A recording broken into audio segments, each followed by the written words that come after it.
Good afternoon, everybody. I invite you to take a seat if you can find one. I think there are still one or two left in and around there, and one or two spots around the place. So please find a perch. My name is Alex White. I'm Director General here at the Institute of International European Affairs, and it's my very considerable honour and privilege to welcome you all here this afternoon to what I know is going to be a really stimulating, interesting, and really important two-day conference of TEPSA, the Trans-European Policy Studies Association. It's, as I was saying to Jim earlier, it's a TEPSA conference, but it's hosted here by the IIEA, and we're really thrilled that you're all here in our lovely building on North Great Georgia Street, important street in Dublin. Hope you're going to get an opportunity, those of you who are visiting Dublin, to see a little of the city, including this part of the city. The street itself has some associations with James Joyce. We're coming towards Bloomsday. He did go to school for a while in Belvedere, not for all his time, but he was there for a short while. But more importantly, from the current point of view, there is a James Joyce Centre just on the opposite side of the street, down a little. If you get half an hour and you get a chance to pop in there, I would really recommend it. Obviously, Joyce, such an important figure in the literary life of the city and literary history of the city, and indeed of the country, and more broadly. So as I say, welcome everybody. There's a lot of familiar faces. Our own members, board members, are very welcome here. Thank you to you also for your attendance. I might just, if people will indulge me, just mention one former Director General of the Institute, Alan Dukes, who's here. I'll just call him out. There are a lot of people that I probably should call out, but if I start, I won't be able to finish, but it is particularly nice to see Alan here.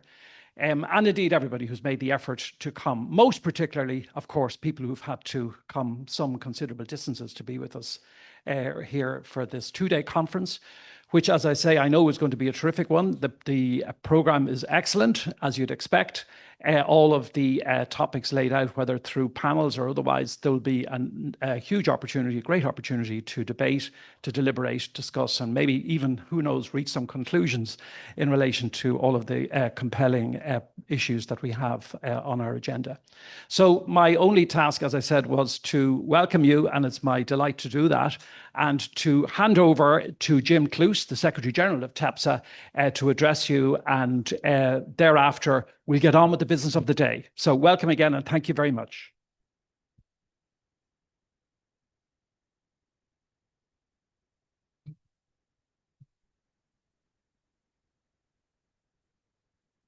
Thank you very much, Alex, for the welcome. I'm extremely pleased to be in Ireland. I like the Irish very much. It's not a secret. And I've had a lot to do with them over the last few years. So I would like you to have organized this so brilliantly, together with your team, with Barry, with Emma, with Sarah, and of course also with the TEPSA team, which is led by Miriam Rodinashvili. They're a brilliant team. I think you took as much pleasure to work with them as I do as Secretary General. So today is an important day because this is one of the occasions for TEPSA to try and connect research with practitioners and to help a presidency to think about the incoming presidency of the Council. The TEPSA has existed actually for 51 years. So it's a very old association.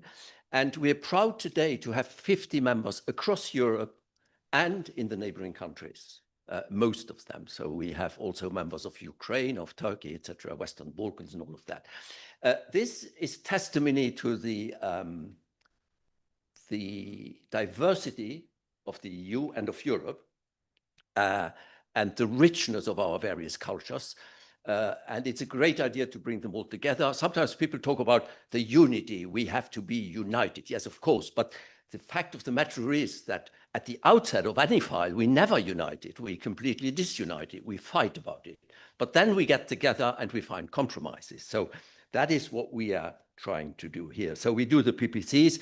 We also address recommendations to the presidency now. And Eric and Pernilla are going to talk to you about that shortly. Now, as far as the Irish presidency is concerned, It's your 8th presidency. I have lived through most of them, quite a few of them, I must say. I've always been very impressed because they've been excellent, because I thought the Irish had the right empathy to run the presidency, right professionalism, and the right dose of modesty, because you are not running the EU. You are chairing an important institution of the EU, which is grand, but it's not the same as running the EU. So you would not feel inspired by this Spanish king, I sometimes quote, Alfonso X of the 13th century, who said, had I been present at the creation of the universe, I would have given some ideas about the better ordering of it. You inherit the situation which your predecessors as presidencies have done, but then you can shape things. It's very important. I have fond memories of the Irish presidencies, particularly in 1996. I see Bobby McDonough, who's sitting here. We worked closely together at that, for instance, on the Amsterdam Treaty. I remember a historic meeting between the Council Secretariat and the Irish presidency in the Kilkea, the castle somewhere where we were working on the Amsterdam Treaty. Incidentally, Bobby, I mean, you're familiar with this, I mean, the people from Dublin here, but he's just written a fantastic book about explaining the EU, 12 objects. In 12 objects, I really recommend it. We did a Europe chat yesterday, which we will, which you can watch in about 10 days' time. So very pleased about that. The 1996 presidency was also very important because it was a time when we were getting ready to create the single currency.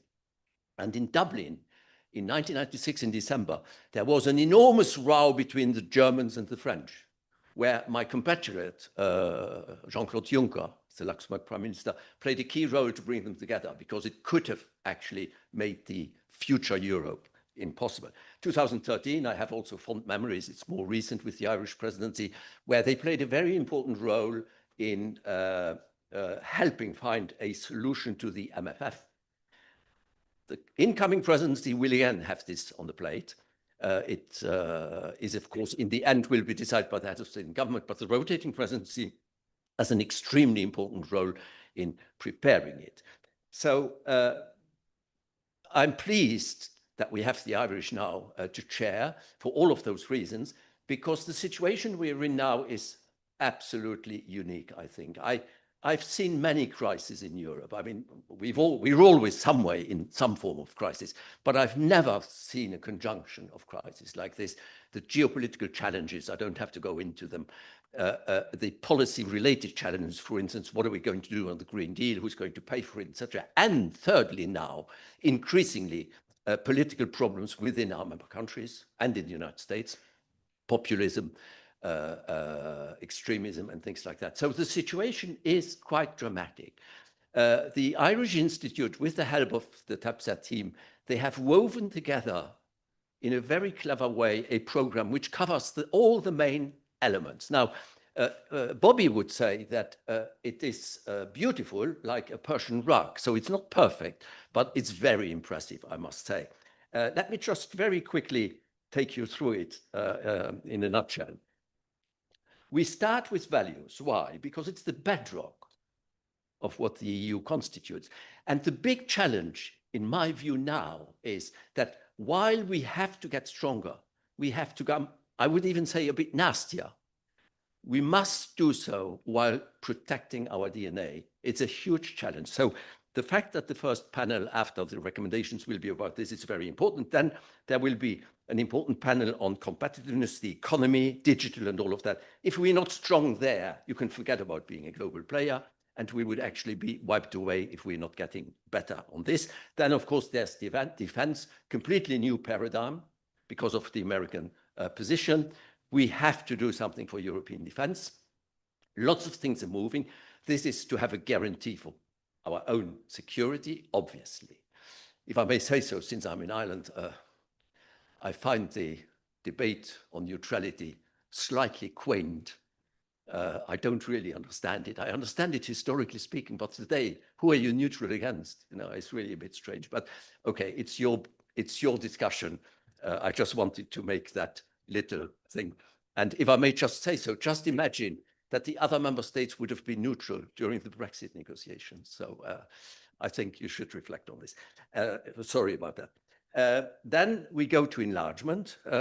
Enlargement is, of course, an extremely important geopolitical, but also existential problem. We have to get it right. It's very difficult, but I think we can do it. It will further widen Europe, and I hope we can do it. And then finally, there is the world, global player. I talked a lot about this. If you look at the fact that the United States have turned more or less away from us, we are their fourth priority, that the Russians threaten our security and the Chinese use us as a dumping ground for their industry, we are in real trouble. So we have to become much, much stronger collectively. Finally, and I think Brigitte Lafan, I've seen her here, will talk to you about the MFF, which is an absolutely major debate. It is about the future of our policies and the future of our financing. Actually, when I say financing, it's much more than a debate about the European budget, because that's 1% of GNI. Even if you go up a bit, doesn't make that much difference. We need that, but we also need borrowing. We need Eurobonds. I mean, whatever the Germans and others say today, I don't see another possibility. We need the capital markets union. We have to generate things. So it cannot just be the EU budget and own resources. So let me conclude by saying that if you want to cope with the present world, you must start by understanding it. You must see the situation as it is. So I often quote Gramsci, who says, you need pessimism of the intellect. And there we're actually very good in Europe. We are brilliant in finding all the difficulties. We are brilliant in running around and moaning. But Gramsci did not stop at the pessimism of the intellect. He called for the optimism of the will. And that's what we need. And one of the things I felt in Europe, I recently had a brainstorm with a few friends about this, is we all agree that we need to create a narrative which is based on a hard-headed analysis of how the world really is, but then look at the solutions. What can we do? We can do it, and tell people that the EU is the solution, or is part of the solution anyway. So I would leave you with that, and I would very much hope that this kind of spirit will be pervasive when the various members of the panels will come up here and discuss together. Thank you very much.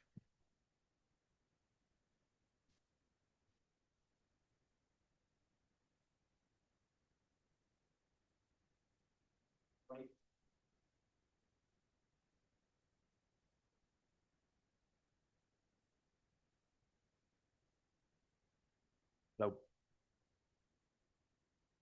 Díobh go léir, gus fáilte ribh go dtí an PPC seo blát lia, is mis Barry Colfer, stóthar taide ag an institúid is mór an ór dom fáilte a chur ribh. Tásúil am go maifi sib go léir taitneamh as dáman seo linn. My name is Barry Colfer, and I'm the Director of Research here at the Institute of International European Affairs. Just to add my thoughts to what Jim and Alex have said, it's a unique honour to welcome you all here to our headquarters in central Dublin, and to be part of this important series of conferences and discussions. We've acknowledged the great partnership with TEPSA, but also just to acknowledge the great and sustained support from our foreign ministry too, without whom we wouldn't be able to host this event. And indeed, just to add my thoughts to what Alex said, particularly warm welcome to those visiting, and indeed welcome back to our members too. There are around 30 countries represented here in different ways, which is really great. And it falls to me to very briefly explain our rationale and thinking behind how we've structured the programme with the colleagues in TEPSA. But before that, I'm going to indulge myself a little by providing a short introduction to the Irish context before turning to the programme itself. So firstly, as is so often the case in life, so much is about timing. And yesterday we welcomed the Irish Presidency priorities, which were conveniently published just before the conference. But of course, they were even more conveniently leaked by Politico last week. So we have had a chance to reflect a little bit on what we're going to be talking about for the next few days. And Jim had mentioned it's the 8th time that Ireland has held the rotating presidency of the Council of the EU. And predictably, the Irish priorities are going to focus on things including values, competitiveness, security and resilience, as well as enlargement. And many of these factors, I'm very happy to say, by dint of good luck and good research, are reflected in the program that we've put together. And we'll obviously seek to probe and explore these issues as well as we can and identify the tensions and the inconsistencies that exist between and within them from a broad EU and European perspective. But also, in constructing the program, we've tried to think what people coming to this place, coming to Ireland, might want to learn about this place. And we hope to give some insights into modern Ireland throughout the 2 days as one of the 21 small countries that make up our union. We can't cover everything, but we fit a lot into the program. And now some of the members, and indeed some of you who just know Ireland well, will have to sit for the next few minutes. So I invite you to daydream if you wish. But from having been at conferences like this, including a good few PPCs, I wanted to provide a small bit of context for those visiting Ireland to give a sense of what it's like here and what our political domain looks like. So to start at very first principles, modern Ireland has a population of about 5 million people. There's another jurisdiction on the island just to the north of about 2 million people, which is a constituent part of the United Kingdom, our closest neighbour and our only land border. The country has transitioned from an agrarian economy right up to the final decades of the 20th century into a high-tech, high-value economy. Today, the twin engines being technology and pharma, with a good supporting role played by financial services. And the GDP of the country now is amongst one of the highest in the world. And one of my favorite facts that I like to remind myself and others about is when I was born in the 1980s, Ireland had about half of the then EEC's GDP. It was objectively relatively poor. And now, as you know, it ranks amongst the most prosperous countries in the world. And Irish tax policy is often cited as one of the reasons for Ireland's economic transformation, and it has indeed played a role. But there's a wider enabling environment underpinned by stability, transparency, predictability, and other public policy decisions and factors that also matter. There's been massive inward migration to Ireland over the past 20 years, arresting what was a tradition of outward migration, which lasted for centuries. And today, everyone who goes to sleep and gets up in the morning in Dublin, 1 in 5 of them were born elsewhere. But still Ireland, another one of my facts I like to remind visitors when they ask what Ireland is about, it's the only Western economy whose population today is still below what it was in the 1840s. And that only really began to turn at the turn of this century. And the Irish population, as is possibly known by many here, remains among the most enthusiastic EU members. Successive Eurobarometer polls with years put support for membership in the 80s or 90s. We don't have meaningful, organized, or at least coherent anti-EU sentiment in our representative politics, or not as yet at least. And only 2 parties have ever governed the country, nearly always in coalition with smaller parties. The current government is a coalition of these 2 parties, Fianna Fáil, which is in the Renew group, and Fine Gael, which is in the EPP group, with support from rural independents. The EPP group's summer university is currently taking place in Galway in the west of the country, and we wish them well for that. Our political culture, and we're going to hear a little bit about it very presently, which I'm delighted about, is typified by really strong links between public representative and their constituencies and constituents, and a very high density of independent politicians, the highest rate of any Western democracy. And when asked about the key dates in modern Irish history that help me to understand or to explain or to define modern Ireland, I think of a couple. I go back to the Act of Union of 1801, which brought Ireland into union with the United Kingdom. I think of the famine in the 1840s, which resulted in massive outward migration from Ireland, and amongst other things, helped to develop this unusually strong ties of kinship, economy, fraternity between Ireland and the United States. Independence from the UK in 1921, and then, of course, joining the European Economic Community in 1973 in the first round of enlargement.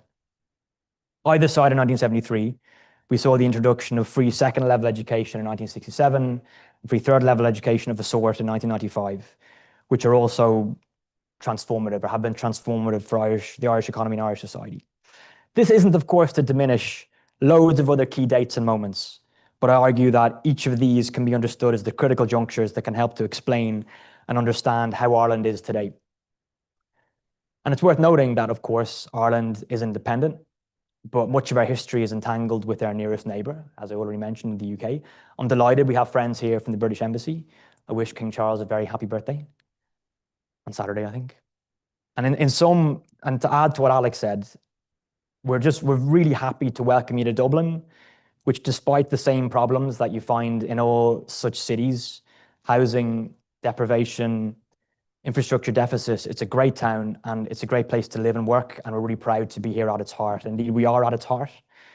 500 meters that way, anyone who walked from the hotel where the guests are staying would have gone past the GPO, the General Post Office. That's the iconic building from our revolutionary moment. It provided the last stand of the rebels, which kind of set and trained the process that would lead to Irish independence. That's just over there. A kilometre that way, we have Croke Park, our national stadium, one of the most potent vessels of Irishness in the world. And 2 kilometres that way, on the banks of the Liffey, is where the city started. So we really are a mid-historic Dublin here, and we're very proud to be on Orchard Georgia Street. And just to conclude, before Jim did the heavy lifting on explaining the programme, so I don't need to, we're going to be heading straight into our first panel in a moment, colleagues. But just to conclude my own short love letter to Dublin, I was trying to think how to conclude on my way in today, and I remembered a poem by Louis MacNeice, who's a 20th century Irish poet, and he described Dublin as the fort of the Dane, the garrison of the Saxon, the Augustan capital of the Gaelic nation, appropriating all the alien brought. And like all our home places, Dublin is this amalgamation, this mad amalgamation, an aggregate of all the phases of its development and change that it's gone through, and all of those who've come to call this place home over centuries. And it's an honour to have custody of this institute in this place, which really is a thriving, very kind of eclectic and interesting part of town at this important time in our development, looking ahead to the presidency. Well, as I said, Jim has managed to set out the programme, which is brilliant, and it's an ambitious programme, but I think we're all ambitious people. You made it here, so we can move on to the first session, but I just want to, just to present it, I'm going to ask Pernille, Eric and Deputy John Lahart to come up to the stage to officially open our session. I just want to have a sincere thanks to Deputy John Lahart, who is a very well-regarded public representative representing Dublin Southwest, not far from here, for Fianna Fáil, one of our parties of government. And he's been good enough to join us here, and he's going to receive the recommendations from the colleagues. And then that, of course, will preface the Q&A, which we put great emphasis on here. And I'm going to just conclude on this one point, that we have a room full of really interesting and smart and qualified people. We had a very hard job deciding who to invite to go on the panels. I'm sure it's the curse of every TEPSA, but we just had to pick. And there's loads of people we'd love to have had on the panels too, that are sitting in front of me or indeed joining us online. And I have a very high expectation from all of you that you'll contribute meaningfully when we get to the Q&A. Just to emphasize that, we'll allow plenty of time as always. So Eric and Pernille, if you can just join us. If Eric first, then Pernille, and then John at the end. There's a thank you.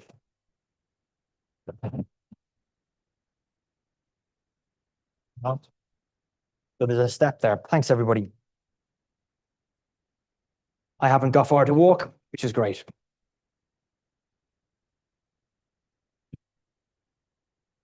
So, as is customary, our first session is on the TEPSA recommendations. I really commend the document to everybody. I've had a good leaf through myself. I contributed to myself, indeed.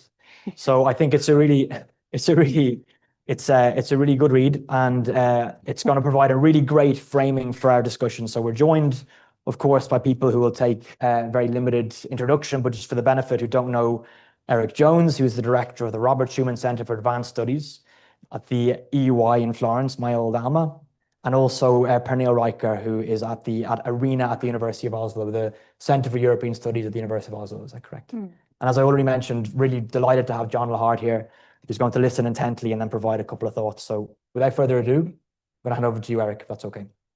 Super. First, Barry, I've got to say thank you to you. Right? You've done such a great job, you and your team here, setting this all up. And if I'm not mistaken, you did so as your third child was being born. Is that right? My wife, thank you. I always feel obliged to say my wife was doing most of the hard work, but right. Yeah, thank you very much. You're very kind. She was, and I'm sure she's wondering where you are right now. Spending all my brownie points, yeah. Look, Pernilla and I are not gonna list the recommendations for you because otherwise you wouldn't read the book, right? But what we want to do is give you a sense of the unique situation that we're in, right? A situation of geopolitical turmoil that whatever Jim may say about presidencies inheriting the huge baggage of an agenda that's been long in fermentation, I think the Irish presidency stands at an historic moment where the violence that's been unleashed in the Middle East, in the conflict that's still simmering along in Ukraine, are coming together to transform the world in which we live. And the decisions that will be made over the next 6 months are going to have dramatic significance, no matter how small initially they may appear to be. And so part of the theme that we're going to pick up is this idea that a Europe that was fit for purpose in a world that looked very different will need to change in order to adapt to a world that's much less hospitable, much more dangerous. I'm going to hand over to Pernilla to introduce the other important bit that we think fits into this framing. Yeah, maybe we should present the different parts of the recommendations. So we have Nicholas Helwig, who is not here, I think, but he has written about strategic autonomy. We have Seamus Allen. Oh, Seamus Allen here. It's written about digital policy. You have to help me out here so I don't forget anybody. And Bridget Lafferty, the MFF, yeah. has written about a multi-annual financial framework. Barry has written about EU-UK relations. And then we have... And the colleagues at Giselle and colleagues on enlargement. And that's it, isn't it? Yeah. But I think we have written the introduction. I just wanted to present that. And of course, what I think we don't want to go into the details. We agreed on that. So we just want to present how, I mean, you have put up now the kind of geopolitical context that is very much in change. And I think that in addition to what you said right now, I think we also want to emphasize that we are emphasizing Europe in our recommendation and not only the EU. And I think actually that this is crucial now in these turbulent times, that Europe has to stick together. And this is also why we focus on enlargement, how we can relate to the candidate states, but also to the UK. And we could also have added the other European partners, like my own country, Norway, and other countries that are not in the EU. So, of course, the Irish government will, of course, take over the presidency of the Council of the European Union. And it is important, of course, also to find ways to make the EU as such work more efficiently and to progress. But its agenda will have to spread more broadly than only to the collection of the existing member states. And this is why we wanted to focus on both enlargement and also the relationship with the UK, which is a relationship that, of course, Ireland is very well placed to kind of build on further. So when it comes to enlargement, Giselle and her colleagues focus on their attention to the challenge of explaining enlargement and the need to building support for this, both inside the EU, but also outside, because this is really an historic change in the European project. And as they also argue, enlargement should be framed in a way that it becomes clear to all that this is a necessary investment in European long-term resilience, security, and dramatic stability. And this is also why we asked Barry to focus on his attention to the United Kingdom, which is because UK is, of course, a partner that is crucial for the EU to succeed.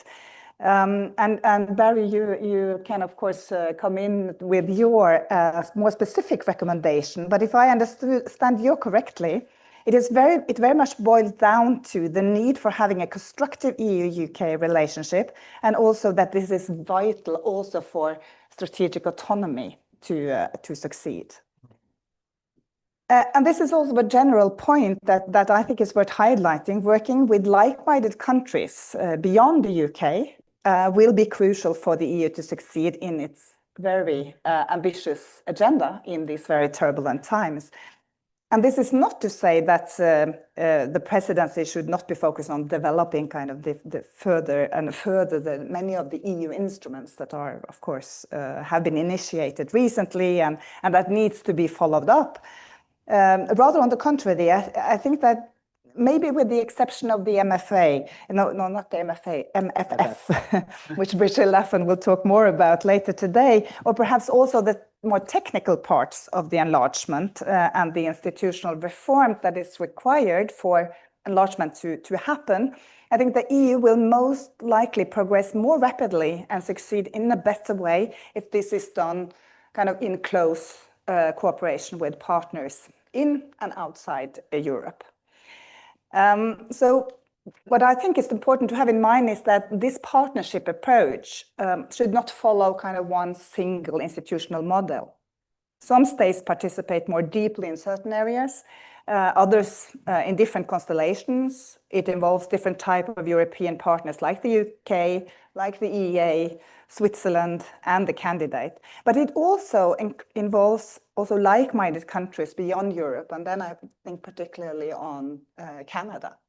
I mean, in normal times, one would have mentioned the US, but there is a reason for not mentioning maybe the US first here. So Canada has shown an interest to cooperate more closely with Europe, and I think that is necessary to build on this relationship to manage in this more turbulent world. And this can, in many ways, look a bit messy from a distance, but I think that it will allow us to respond more quickly to the many crises that we are facing than a more kind of uniform model.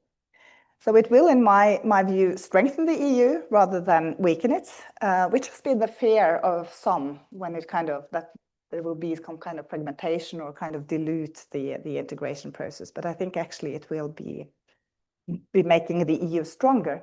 So in my view, there is in the end two overarching recommendations that we would like to convey to the Irish government, that both are linked to the urgency in the times we live in.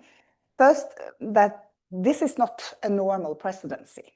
I mean, even if it's part of a kind of standard rotation, the stakes are high, and we are living in a rapidly changing geopolitical environment that is in many ways forcing the Europe to adapt, and sometimes more rapidly also than the EU is set up for. So, and the second thing is that I think we need to think outside the box and the EU box, so to speak. So the many decisions that will be made over the next 6 months will actually have lasting consequences, both for Europe as a project and for Europeans who live in it. So I think that the goal should not be kind of self-sufficiency or closing doors, but managing more our kind of most critical dependency more intelligently, identifying where vulnerabilities really threaten our ability to act, and where deeper cooperation with like-minded partners can actually make us more resilient. And then I pass it over to you. Thanks, Brenda. Follow up. So the one thing that we wanted to underscore in all of this, in trying to understand the nature of the challenge that Europe has to face, is that this notion of strategic autonomy that has become so central in the debate is actually obscured by the jargon with which we frame it. The whole goal is to get Europe to be able to act decisively and with purpose, and as an open agenda, which is the positive side that Nicholas Helwig frames in his introductory comments. What we look at are the very different sources of vulnerability that Europe will need to overcome. And those sources of vulnerability are precisely why we're not speaking so deeply about the United States today, because the United States has shown an uncomfortable willingness to exploit the infrastructures and relationships that constitute our economic interdependence in ways to prevent Europe from acting decisively. I realize I'm saying that in a context where US economic interests are in many ways predominant, and where challenging the US economic relationship is not something that is easily embraced. A lot of what Barry talked about in his biographical trajectory from the middle of the 1980s to today is explained by a very particular form of economic interdependence. The impact of the tax code on US multinational corporations is well understood. And yet it creates a situation of vulnerability that we cannot take for granted will not be exploited against Irish and European interests. And that is a major challenge that we have to face. And the difficulty is to respond to that challenge without doing what Pernilla was talking about, without closing doors to the outside world. And that difficulty is compounded by the fact that other actors, notably Russia and China, are eager to exploit the other vulnerabilities that we create along the way. One relationship that is limited creates opportunities for another to form, and those relationships can be used against us. Now, in that context, forming a positive agenda for strategic autonomy, for empowering the European Union to act decisively and with purpose, is essentially entangled with these other partnerships that Pernilla alludes to.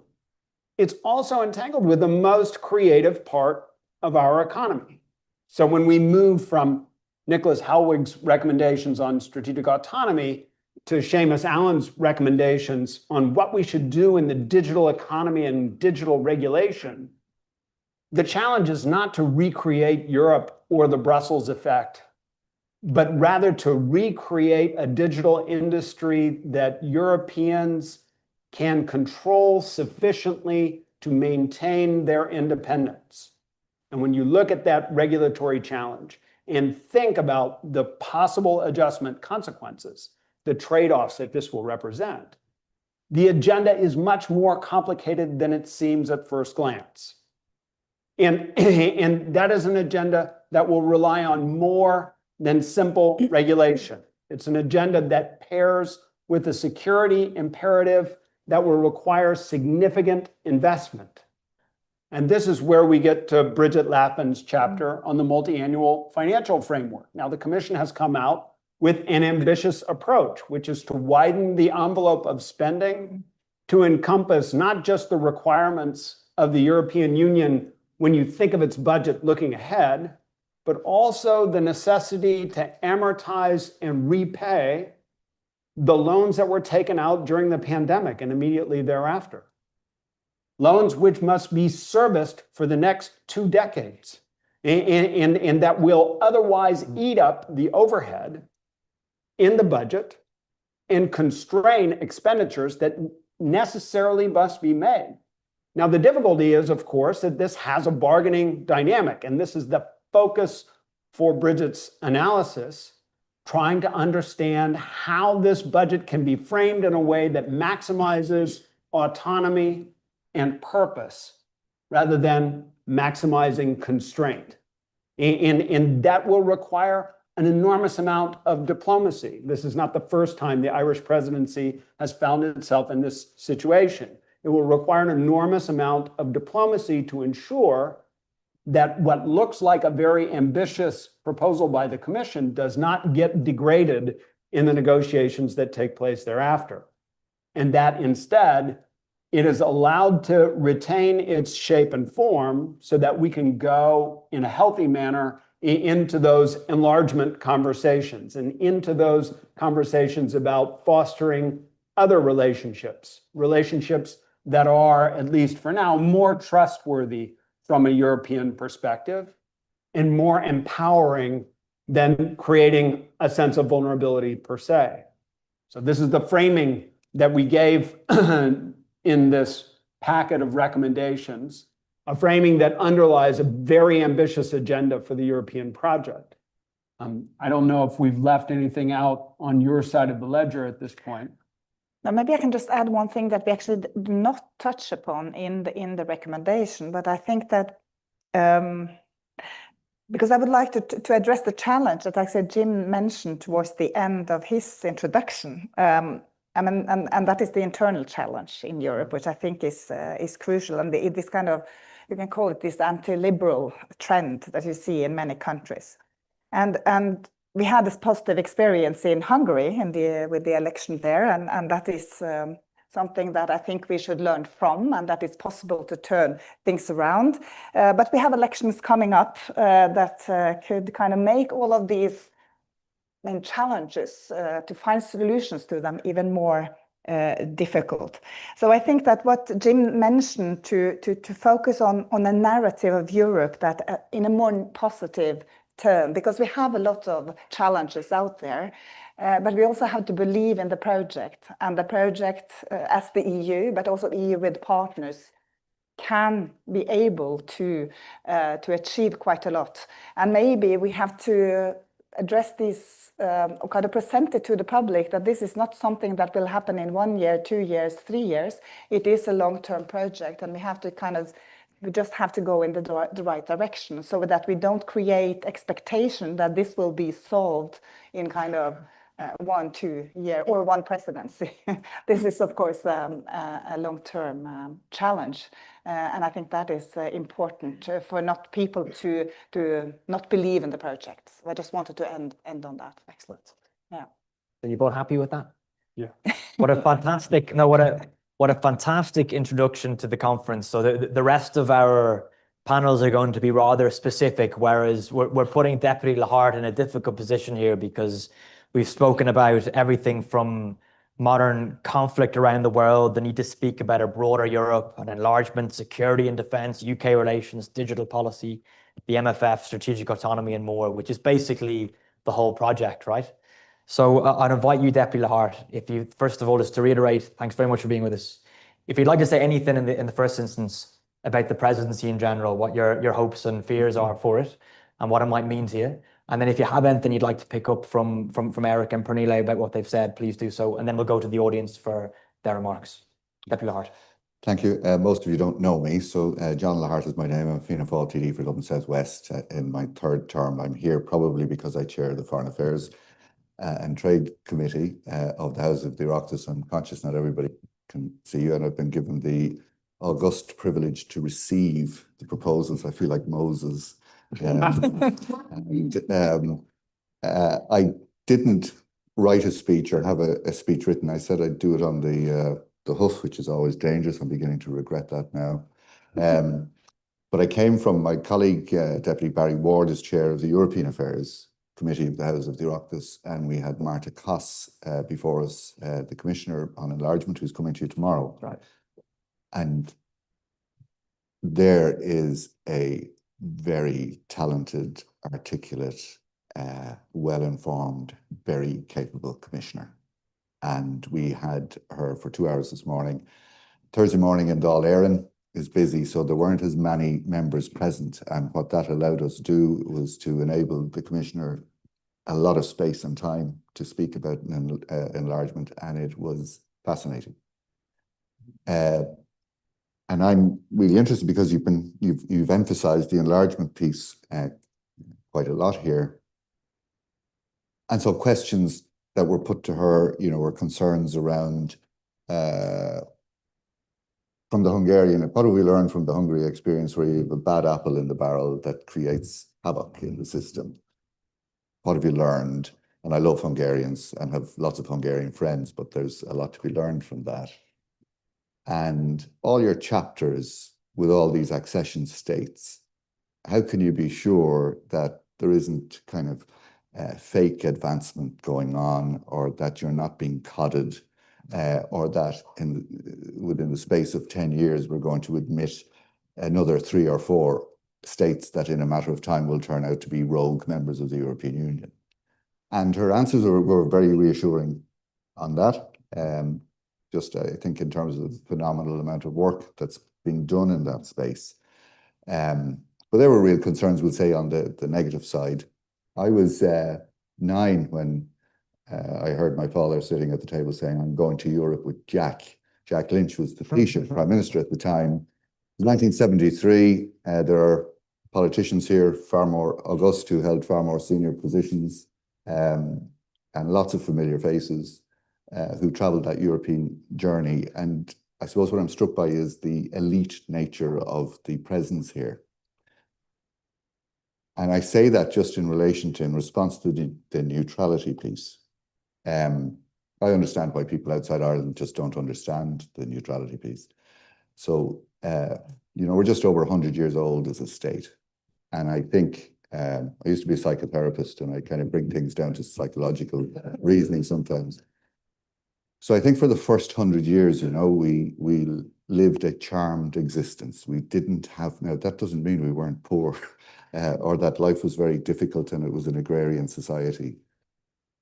We managed to avoid through some, we had a very good, robust constitution in 1937 when other countries were succumbing to fascism and right-wing extremism. We actually devised a constitution that has stood the test of time, that was very liberal, really, and forward-looking. But we never had to make big decisions. Neutrality was part of that, and maybe there was a little naivety about that, okay? And we joined the European Union, which was transformative, mainly transactional for the first period of time. One of the big things that's going to face us actually is we're obviously net contributors, but I think there's going to be an even bigger ask coming down the road in terms of Ireland's contribution. We're going to become very significant contributors. So that adolescent phase of enjoying it, enjoying the fruits of it, the Ireland that I see Nora and Alex was a minister as well. I was around the presidency. I worked in the government of Albert Reynolds in '92, where we got the 8 billion. Oh, yeah. That was that really, things just changed then. And it really did change. This country is unrecognizable. And the Irish experience of the European Union is just utterly transformative. The adult phase, I suppose, is where we're being called to now. And I think, being honest, that an opportunity was missed last year. It's still not, it can still be taken. I think the Taoiseach should have addressed the nation at some point last year, particularly after the second Trump presidency, recognizing that the world has changed and that Ireland's place in that world, there was going to be pressures on us to change, to recognize that our place in the European Union, that we had grown up. We could no longer avoid the adult conversations that are taking place and that needed to be taking place. But we need to be sensitive also to the fact that we are an unfinished story here. 6 counties of this country essentially are in NATO, and 26 counties of it are neutral. We're at a stage in the conversation, I think, where we're talking about, yes, we're militarily neutral, but we also need to be in a position to defend that neutrality. These are conversations we never had to have before. Doesn't mean we're joining NATO, but our neutrality is worth protecting, not least because of the assets that we have in this country that are European assets and international assets, and that they too have to be protected.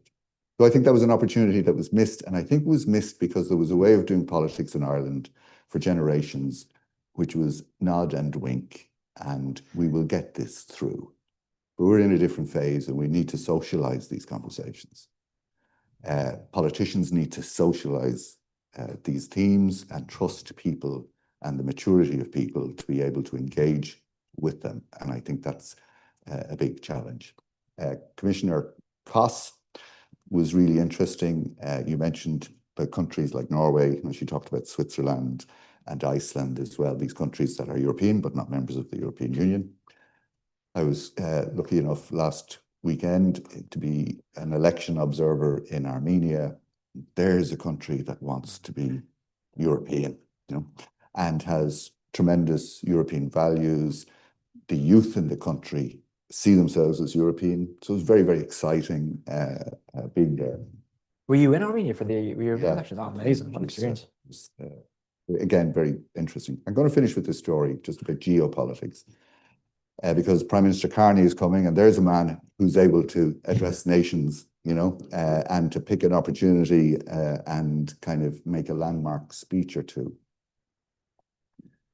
The Canadian ambassador, Dennis King, I met him again just in my role as chairman of the Foreign Affairs Committee. And as we were finishing off the conversation, we were talking about geography, and I was saying, how far away is Russia actually?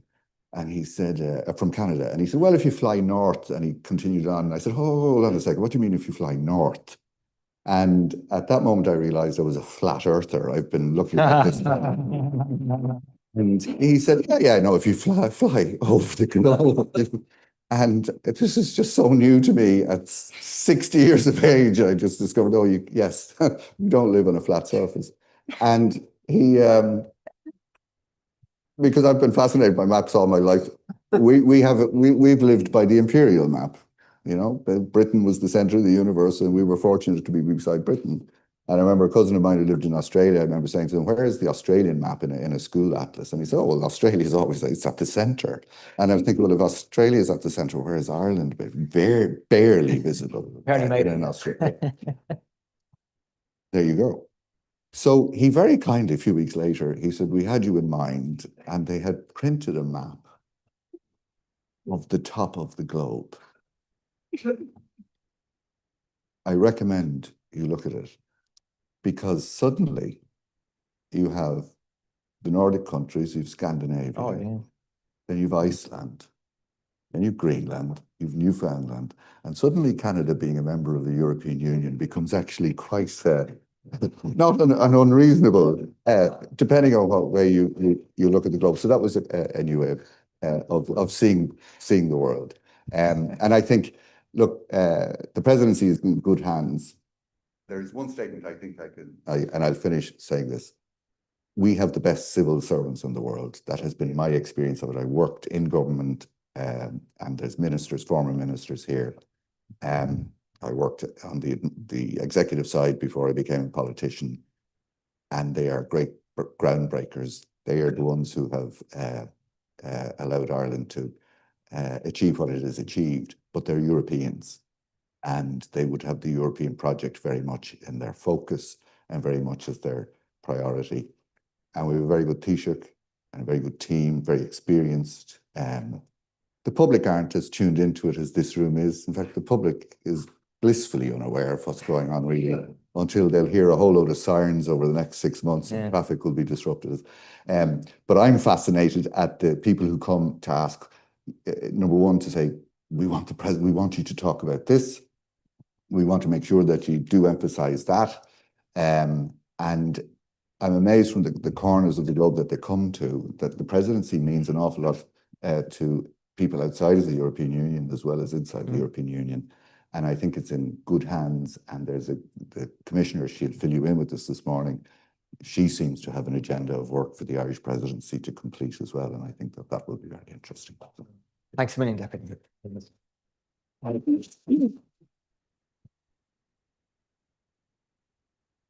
I have one or two things I might get a chance to say to you, but I'm going to invite Eric and Pernille to respond first of all. But I just want to make very clear, because perhaps I didn't make it clear enough, that John Lahart was invited as chair of our Parliamentary Foreign Affairs Committee, and indeed is one of the TDs who's consistently engaged with matters of foreign policy in a very meaningful way with years, whilst maintaining a very strong relationship with its constituency. So I think it's for those reasons we invited you, John.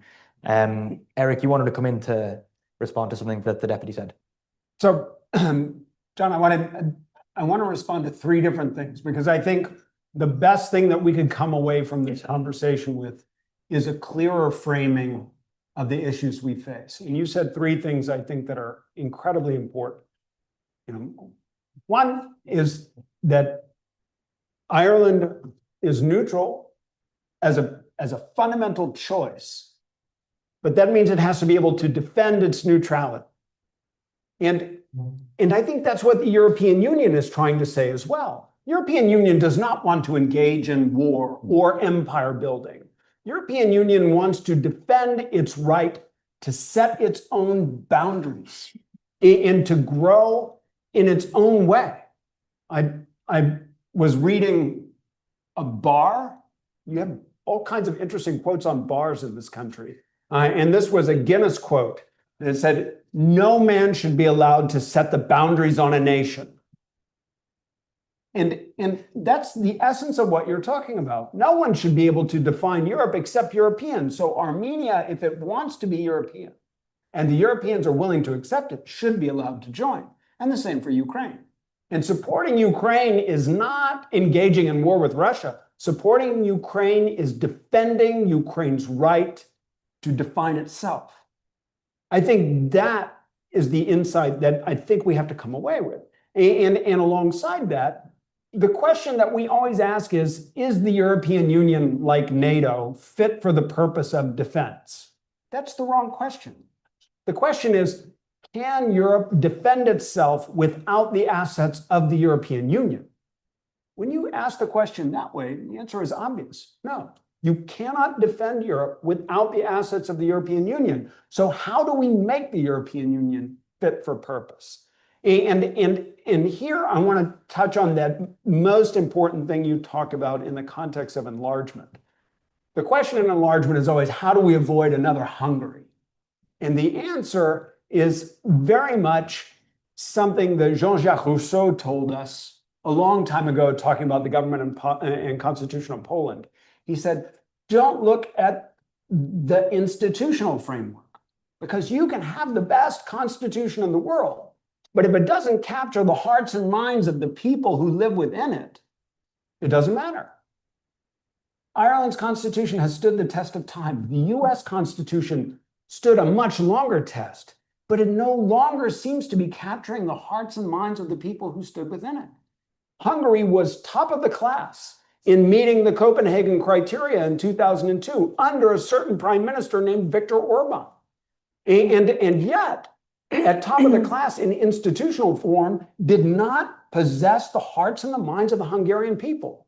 Our enlargement process does not capture that. That distinction is so fundamental. And from that, I think we have to accept one last frame that will be very challenging to accept. But think about it this way. Article 49 does not require, that's the article of the Treaty on European Union that defines what it means to be a member state, does not require anything that's listed in the Copenhagen criteria. It does not. It has 4 requirements. You have to be European. You have to support the values in Article 2 of the treaty. You have to promote those values, and you have to apply for membership. And everything else is a bilateral negotiation between you and the existing member states. And when I listen to your story about Ireland starting in 1973, the question that I have is, did Ireland's transformation start or end when Ireland joined as a member state? Because it sounds a lot from your story like it started. And the evolution was dramatic after that. So why do we ever pretend that membership should only come at the end of some dramatic transformation process? Why would we want that and insist on that as the measure of merit? Shouldn't you be allowed to grow after you become a member state and transform, particularly when you recognize it's a multi-generational process? There's some basic, some basic requirements, but we're not sure we're capturing them in any of the indicators that we can measure. So I'm very grateful for your comments, because I think they help us to reimagine Europe at a time when it desperately needs to be reconsidered, when these assumptions that we bring to the table must be challenged if we're going to push this conversation ahead. Sorry, Thanks, I got a little dramatic on that. No, it's extremely welcome. We're just warming up. Pernille, would you like to say anything? I want to follow up on that, because I have a Horizon project on enlargement. So when you started talking about enlargement, then I want to chip in. And I think that one challenge for the European Union is especially the way of promoting democracy in candidate states. So the process of enlargement, which has democracy promotion as its core, has become a bit too technical. And it has led to a lot of this stadiocracy how do you call it, bureaucracy, that you kind of make these kind of box ticking exercise of the different candidates, that they actually looks quite good on paper, that they have kind of adjusted to the requirement. But if you look a little bit deeper, you don't see the kind of real democratic transformation, and you don't have strong institutions and all that what you need. And of course, maybe you can take in members before that is in place. But I think what is important is that you build this kind of democracy promotion not only with the convinced urban elites in the capitals of the different candidate states, because it's very different if you go to the capitals and talk to those who are more or less already convinced about the democratic values of the EU. But the rest of the country needs to understand, why is Europe the way to go, and what kind of values does it stand for? Why do we have to do these reforms? And I think this is a much more challenging project that I think that you need to be engaged in order to kind of have these countries coming in maybe before they have kind of fully stable democracies, but that they will continue that path, and that you have the population believing in it. And I think that is, you need to have some kind of shift in the instruments and maybe the project that the EU fund in order to promote democracy and to prepare these countries for future membership. And if I may, Commissioner Koss was very interesting on this, because she laid out what's in front of everybody, I think, already, is that there are a number of layers of relationships within the European Union and within Europe as it is. So Norway enjoys a very strong, economic relation. Clearly it's not full member. There are countries within the European Union who aren't members of the euro. There's the Schengen countries. So actually she was suggesting there are models there that could be used to protect the greater project during an enlargement. That we're not talking about, if I understood her correctly, we're not talking about 2-speed or 3-speed, but our levels of our first division or second division. But there's an appropriateness to measure our membership. This country is ready for this piece. It's not ready for maybe the euro. I mean, if you look at the relationship, for example, of a country like Norway, it's hard to see what is not European Union about it, at first glance. So there are ways. I think I came away from the conversation kind of feeling they're very confident that it comes back to the first speaker's point about values might sometimes connote naivete, softness, and that, maybe we need to be, you use the word nasty, I'd say maybe more robust to make sure that your point is really valuable, that every country that comes in ought to be allowed to grow, and you shouldn't be in a state of grace joining the European Union. There should always be potential. And I think Ireland is a real example of that. Poor, backward, in many, many ways, insular. You couldn't have gotten a more insular country, really, in many ways. And look at the transformation. It's not a predictor of anything or anything to be taken for granted, but I think it is a different challenge, and it's a very interesting one. Yeah. Thanks a million. I'm going to turn now to the group here, but just before that, John, if I may, it's a really broad question, but from your own vantage as chair of the International Affairs Committee, the Foreign Affairs Committee, excuse me, is there anything you really hope we can achieve within the context of the Irish presidency? Is there any one particular bit of legislation or initiative? I'm going to answer that in two ways, with two answers. One, I think the indication this morning from the Taoiseach about child protection is really interesting, very necessary, and I think it's very innovative. We know the competitiveness piece and the values and the security, and that kind of feeds into that's a huge issue, and it's one I think that would be very binding for all the moms and dads, whether you're Polish or Irish or French or whatever. It's an issue that can speak to everybody. I wish to, that we could find some common ground on the Middle East. I have had people come at this from a different angle, the Finns, the Norwegians, who are recognized peace builders, and we're recognized peace builders. And we're seen sometimes to be on one side of this, and I often think of our own peace process, and our own was very engaged in this. You know, we did a deal with the planters. We've a history of, we dealt with the settlers here. It's a part of the story we never tell. And I think it's a piece that we can contribute to significantly if we were allowed to do that. I don't hold out. It's a huge, there's huge disproportionate pressure, you know, on the Irish government in this space, in my view. And it's interesting to observe it, but I think we will probably try to do something on it. Cool. I can only wish the government well on it, because as you travel east, you find less and less enthusiasm for it and less interest in it in the European Union. And it's a thing that's difficult to explain to Irish people. So, thanks a million, John. Okay. Nora Owen has been referenced a couple of times, and it's just because you're not all from this place. So Nora Owen is a former, very much loved and respected Irish politician, former Minister for Justice, but most importantly, is a member of our board here at the Institute. So Nora's sitting up here in the front. She was mentioned a couple of times, just for the guest.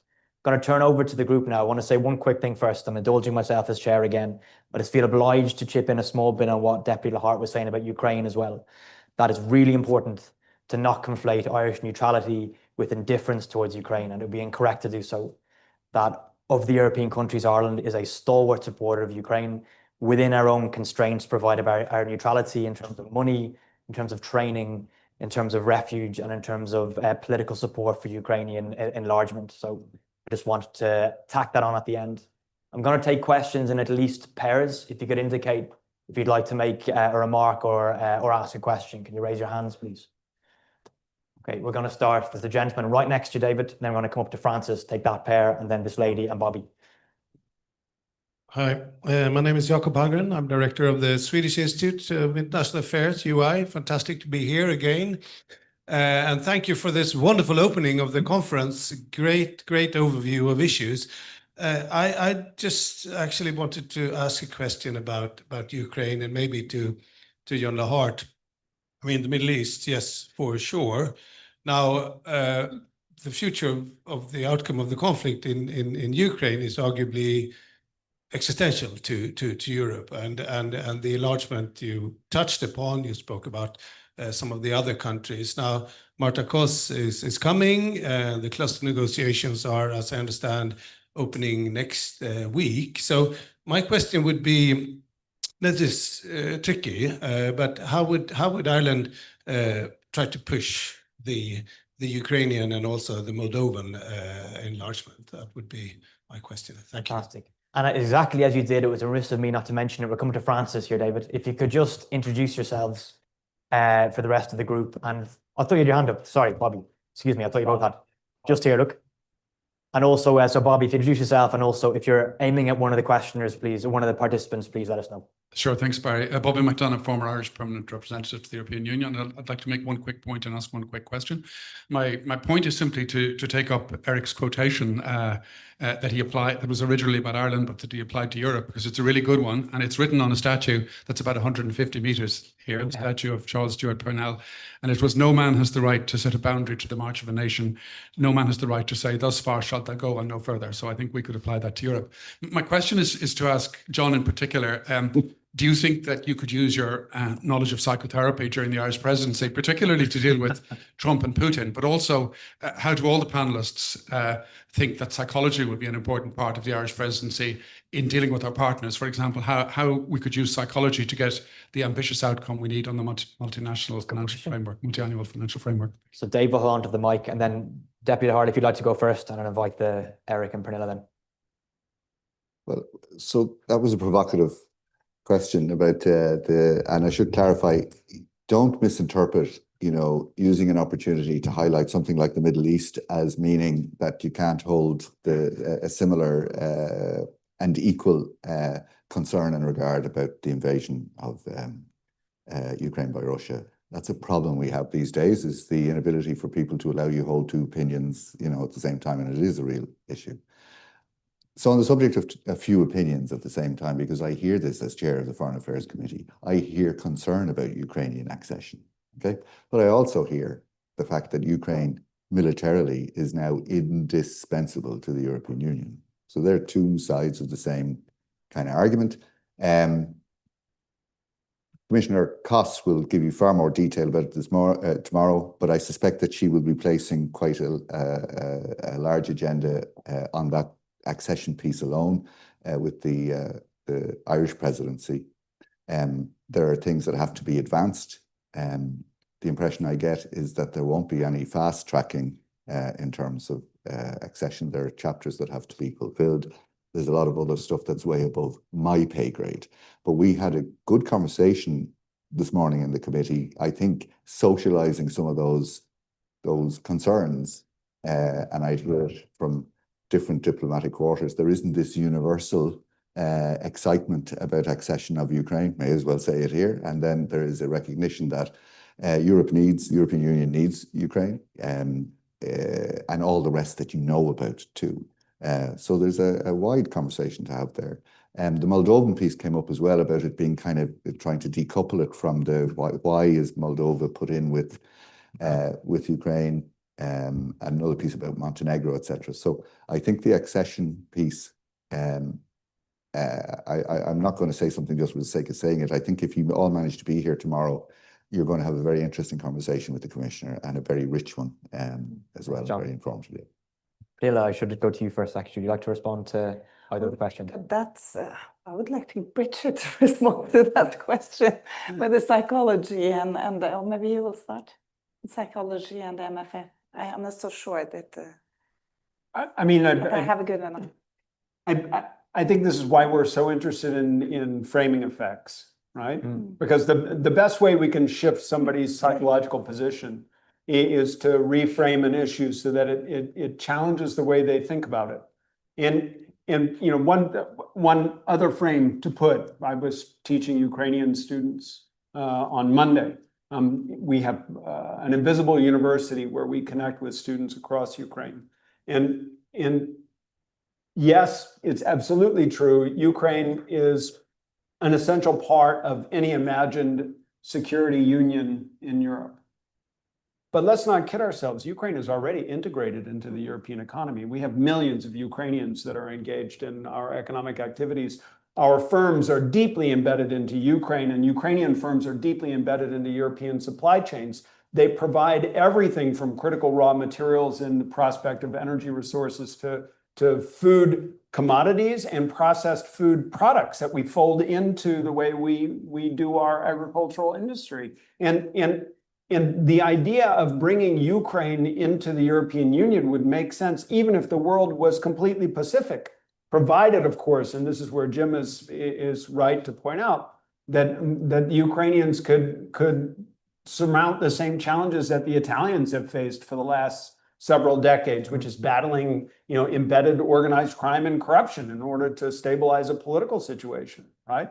And I say this because the last time I was with the EPP in their summer school was in Naples, and MEPs were like, "Oh, we can't ever let Ukraine in because it's really corrupt." And I'm like, "You're in Naples, right?" and you know, there are ways to solve these problems, right? I'm sorry, Nicolette, I don't.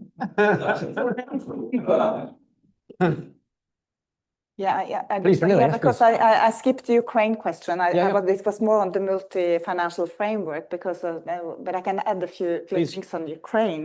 I think that, I mean, had it been peaceful times, I mean, Ukraine would never have been a candidate, I think, because it was the war that actually triggered that. Sure. So I think we have to be honest with, I mean, there hasn't been kind of a momentum on the enlargement before the invasion. So I think that is really what has changed completely. So this is an historic decision that the EU has taken, and I don't think it would have happened, at least, I mean, so quickly if it hadn't been for the war.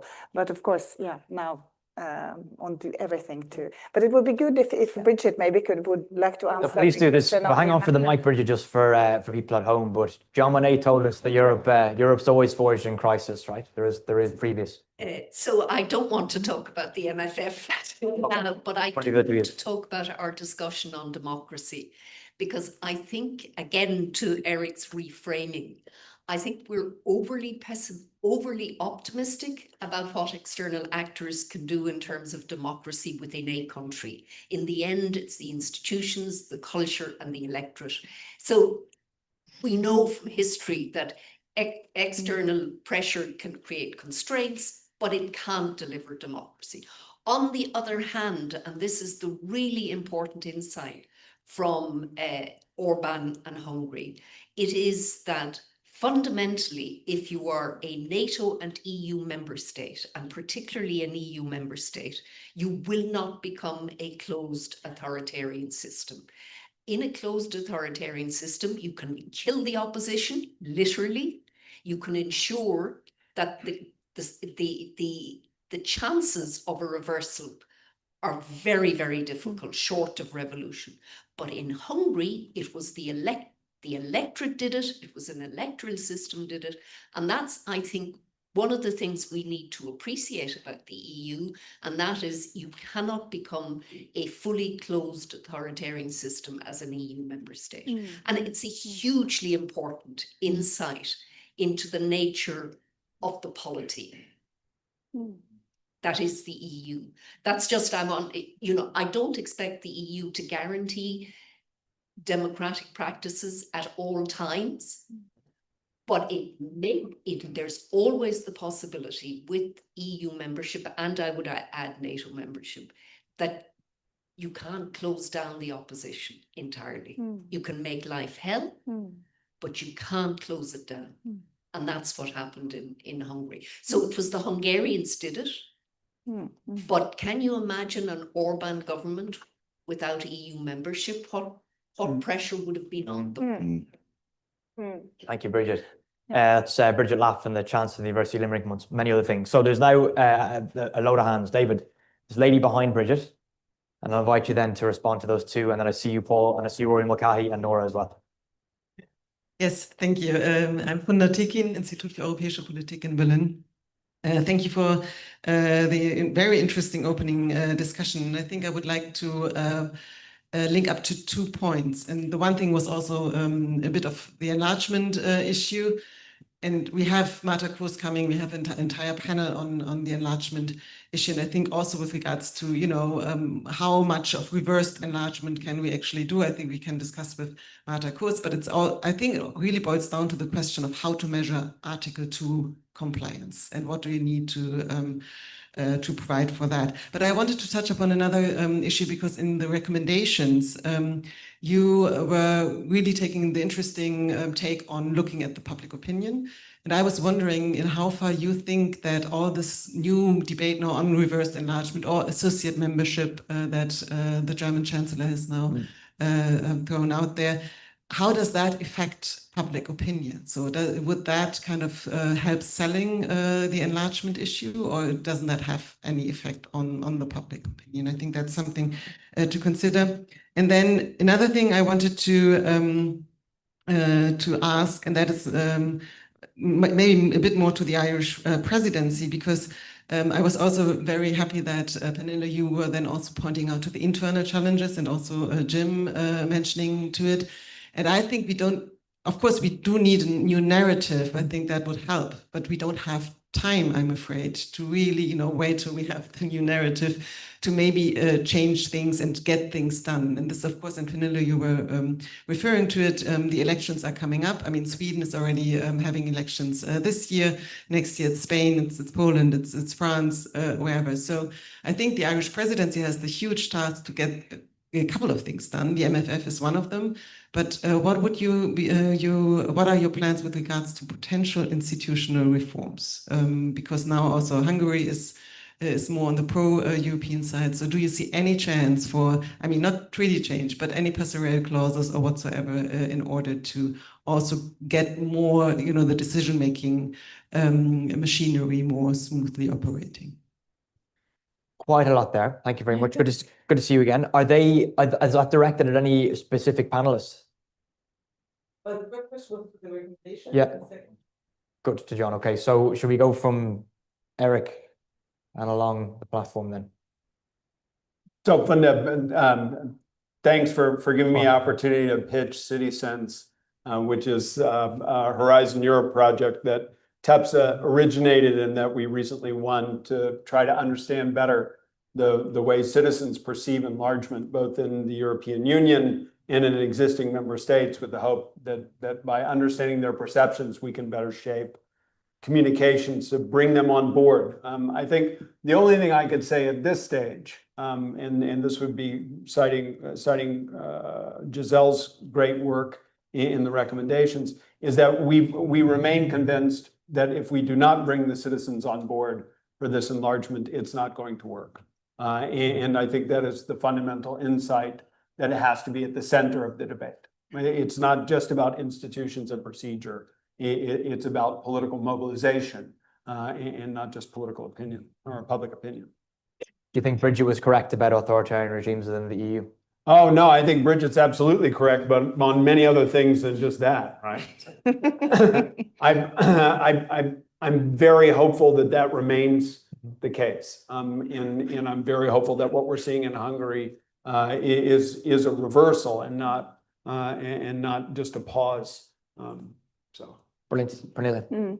Yeah, I want to follow up on that as well. I agree with you fully that external democracy promotion is something that is very, very difficult, and that democracy has to be built from within. But at the same time, I think that the EU is such a powerful actor, both in attraction and also with all the money that is actually going into, especially now thinking about the candidate countries. And I think it is worth thinking about how do you design the projects and support so that at least you are not so you are influencing the right groups, that you reach out to maybe those that are not going on the training courses, democracy training courses. Normally those who have, because that is one of many different projects that the EU is funding, but I think there is a tendency to have convincing a small group in these countries. And if you want to kind of build or be convincing on democracy promotion, you have to reach out to the whole country, and that's what we find in our project that we are studying now, doing service in 6 candidate countries, that many of the EU projects that are used in these countries specifically to strengthen democracy are not really channeled maybe in the places that you really need to kind of convey the message. So that is one of the things. But apart from that, I fully agree with you. I also agree with you that the EU has to be much tougher with the member states, that they live up to the kind of the criteria that you expect the candidate states to. And I think also it would have been even worse, even though you could say that the EU should have been tougher with Hungary earlier. I think that it would have been even worse if it wouldn't be for the EU. So, and that is also some comfort in that when you see these other elections coming up, and I think particularly of the French presidential election next year, because that will, of course, that will be interesting. So that is. Okay, and also for bringing citizens on board when it comes to enlargement, I think that, and then I will come back to what I said about changing the narrative. I think that we need to talk about enlargement in a different way, and the importance of enlargement, not only for these countries, but actually for Europe and European strategic autonomy. So I think that the EU and Europe, in a broader sense, also the partner countries like Norway and others, we need these candidate countries closer. And it's a bit strange to say that as a Norwegian, because why? I mean, Norway, the Norwegian government promotes EU enlargement, which is not really convincing. And you say that, well, we don't want to join, but you should. So it's a bit strange, but still we are fully supportive of all this country becoming member, and hopefully Norway will also join at some point. But yeah. Please, John. And I'll answer your 2 specific questions presently. It's funny that you say that, because I would talk the Finns. This would be really interesting to an Irish audience. the government that made the decision to bring Finland into NATO was made up of, you know, Social Democrats, Greens, and Labour, I think, and that would be anathema in this country right now. And yet, I think it would be useful to be able to kind of, you know, to refer to it that these conversations were had in other countries by necessity. There was a Swiss parliamentary delegation came to visit us last year, I remember, and it was around this time last year, and they sat over in Leinster House, and they were saying, how do we, this is on the psychological piece, Bobby, they had gone to the White House, and they had gone as Switzerland, and I thought, God, I mean, you can't get a better brand than the Swiss, you know, but they'd gone by themselves, and they said, we never felt as isolated or as in need to be part of a larger grouping. And I thought, well, that was fascinating. Brand like Swiss, and you can't actually charm your way in, or what I think they ultimately maybe did charm their way in. And that was because we had said, you're going to have to play games with this guy. And I mean, you have this brand, like you have Swiss watches or whatever. So I think they did go back at some stage, but I thought that was really instructive. Switzerland, this country that we would all look to and admire, and they felt utterly isolated and alone and without any support. Yeah. One of the questions that didn't get answered, and you may ask maybe tomorrow of the Commissioner, was, okay, enlargement. What does that mean for the Commission? Does that mean enlargement? What does it mean for the Parliament? Are we talking about like a 1,000-member Parliament eventually? And now to answer your questions. Yes, thank you. Yeah, you were asking about streamlining, and I do think this thing of simplification is very much on the mind of the Irish government domestically, and then as a result, bringing it into the presidency, because we're suffering in terms of trying to get things done here because of the complexity of rules and regulations that have been brought in place. So I do think that will form a strong team in the presidency. Thanks a million, John. I've seen 4 people, and I'm going to go in the order that I've seen them. So we can do 2 more rounds. There's no more questions then. I see Michael, so we're going to have to go at least 3 rounds. So I'm going to go with Nora Owen first of all, and then over to you, Paul. And then I saw Alan Dukes, and I saw Rory Mulcahy, and then Michael Patton. Thank you very much indeed. And Nora Owen, and former minister, but a member here of the board. A number of you have talked about, you know, having the citizens along with you. There's a sort of sense that when a country takes the 6-month presidency, that it's kind of off over in Europe. But life goes on in its own way. And I just remind you how I remember that. I was in the presidency in 1996, Jim, and we were getting ready. I was getting ready to chair a really intensely prepared meeting about the growth of criminal gangs that were beginning to move into Europe from way over in the countries we're now talking about potential members. And just before we started the meeting, I was called to one side and I was told that the British had arrived. Michael Howard was the Minister for Home Affairs and Justice, and that he wanted at the very beginning to raise football hooliganism. Now, that was a real political issue at home in Britain, and there was terrible things going on. And I had to put my political hat on and say, I can understand his people know he's come here to Europe and he wants to raise this issue. Do I give in to him and let him do it, or do I go ahead with our agenda? And I let him raise it. He made his very good speech, and then he immediately left, did a press conference and went home. And that's the reality of what will happen during this presidency. So I just wonder if any of our guests would know, I mean, something will happen that will change the government program that's now been set up, and very good it is, but something will happen. It could be another COVID. Could you just tell us, how do the people behind the scenes prepare for that kind of thing happening? Excellent. Because that's what the citizens will want to know. Thanks very much, Nora. David, we'll go over to Vienna now. Vienna calling. So Paul at the end of the line there for a second question, then I'll invite you to respond to those 2. Thank you very much. Paul Schmidt from the Austrian Society for European Politics. Maybe I can add to that question my own question, maybe to you, John. In your first statement, you said that the public is blissfully unaware of the upcoming EU Council Presidency. And I'm wondering, I've always seen Ireland as a front runner for citizen dialogue and direct democracy and engagement. And you are a country where you have a very, very high percentage of the population which is pro European integration. So how, if we want to solve many of these issues that all of us have mentioned, take enlargement, and if we want politics that does not only make speeches but also acts on it, you need to do it convincing the public that this is the way to go. And with geopolitics and foreign policy, it's very hard to convince them. What would be your recommendation? How do you convince the public that actually enlarging the European Union is also something which is good for them? Thank you. John, I told the lads in your office you'd be popular. So a lot of the questions are directed at you. So I was going to invite Pernilla to go first, but do you want to have a first cut at Paul's question?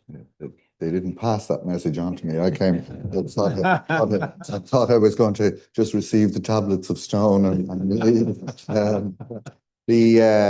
Yeah, so blissfully unaware at one level, but there's a lot of stuff. So for example, we're very parochial in Ireland. It's small, we can do it. So I got my timetable mixed up. I thought Commissioner Coss was coming here, but when she left she's coming here today, and I was trying to figure out how she was going to do it because she was going to Meath with the Minister for European Affairs. That's his constituency, and that's the way we do things around. And every county has been paired with a European Union country. So there's lots of things going on in schools, lots of activities going on.